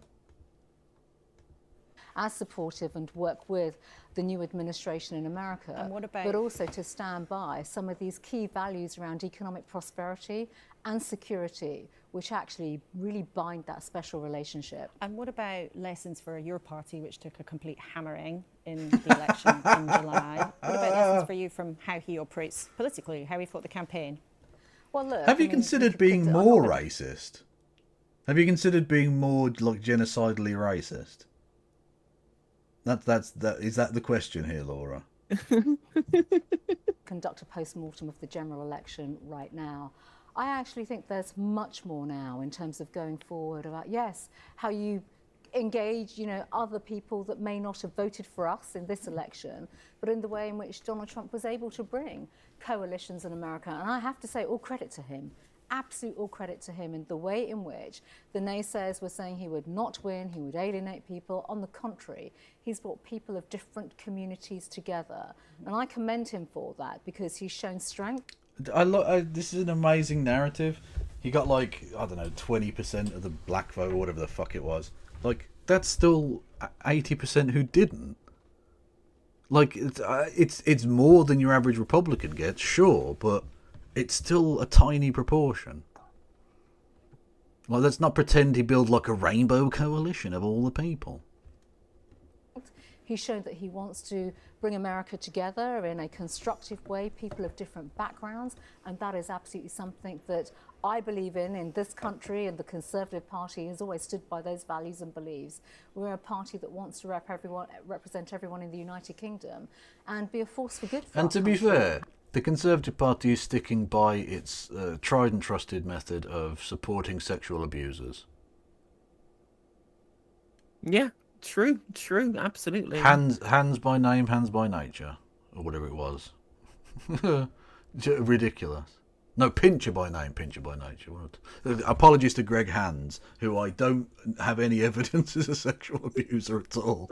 No, he just happens to have another surname that happens to be very easily turned into a pun to do that. Yeah, exactly. And Jeremy Flasher. It's too much, mate. There's no need. That's not a real for Americans. For Americans, that's not a real person that exists. I made them up. It's just turns out the Tories have elected Mark Rapey to represent the seats of some fucking Shitterton South. Peter Bone. Literally, his name was Peter Bone. Mr. Peter Bone. Mr. Peter Boner. At home and abroad. Okay, Priti Patel, it's great to have you with us in the Thank studio you. for the first time. No, it You're wasn't. Back on the front page. Fuck Hope off. to see you again here soon. Thank you very much indeed. Fuck off. Just fuck off. Forever. And on that bombshell. God almighty. That was... again, now that she doesn't have the legal requirement of having to be a journalist because the election's over, she stopped being one. Literally, it's so true. Jesus Christ. Yeah, she's taken off the mask. She stopped doing the impression. Yeah, she's put her a journalist cosplay uniform in the closet for another 4 or 5 years. Brilliant. Yeah. Anyway, should we find an appropriate destination for people to fuck off to? No one's live on YouTube, so I can't really send you anywhere on YouTube. So I'm going to send you into Al Jazeera of all places. Oh, Hamas, nice. Yeah, I'm literally sending you directly into Hamas. Hamasterdam. Ah. Amsterdam. It doesn't even work. It doesn't remotely fucking work. Should you go into Rhizome? Rhiziome. Love it. Okay, yeah, we'll go into Rhizome. He's good, lad. I was checking who was live on Twitch. I couldn't find anybody. So there is, it's Sunday, so I think people are sort of chilling. True. Like you could go into like Hassan, but no one would notice because the chat goes incredibly quickly. Exactly, like he's too big to clout chase off. Yeah. What you want is the sweet so true. spot. The sweet spot where, the streamer and their chat might notice. Rather than being absolutely fucking irrelevant. Also, I like the Rhizome stream title is Peanut the Squirrel Grief Counselling. I literally, when that story became big, one of my streams, I called it I Killed Peanut the Squirrel. And I did get right-wing trolls in the chat like, that's not fucking funny! Like... I think it's only funny because of how crazy they are. Like, it absolutely it's funny. Isn't funny. It's And their humour is like rape and racism, right? Yeah. But you take the piss out of a dead squirrel, and they're going to be fucking on you. It's just like every fucking turf on the internet has got like a picture of a dog and a cat and flowers as their picture. And it's like, I love animals, hate trans women. And I'm just like, well, then you're just a fucking prick, aren't you? Yeah. Also, what's sad is that the right wingers, they were right. It was government overreach. It's an absolute tragedy that Peanut was killed. But, like them trying to make it an election issue over Democrats rather than just, ACAB. Because that's what it was. It was ACAB, Yeah. They're gonna be shocked when they find out how many dogs the police force kill in America every year. Yeah, including police dogs. Like literally, they don't. It's not even just random people's fucking dogs. It's like their own canine units get fucking shot at. Because the police, still my favourite clip of the acorn thing. Did you see that from about a year ago now, where the police officer was walking past the car and an acorn fell on the roof of the car. And he claimed that it was like he thought it was a gunshot, so he just started unloading clip after clip into a car with a guy who was in handcuffs. What the fuck? What? Police officers are crazy. I saw what Karen cover that on TikTok. It was quite funny. Absolutely fucking mental. Honestly, they shouldn't be allowed in public, let alone be armed. No, they're dangerous. Anyway, on that acorn bombshell. I'll be back tomorrow. I think Christy might be on. I'm not sure. Anyway, one thing I'm doing a daytime stream tomorrow. I want to do like a big long 6-hour stream or something to make up for being absent for all over the weekend, and I need the money. So enjoy that. I'll definitely see everybody tomorrow. Stay safe and free Palestine. Everyone go follow Careful Logan 1875 on all the platforms. Everyone going to follow No Justice MTG on all of the platformage. Take care. Goodbye. Bye.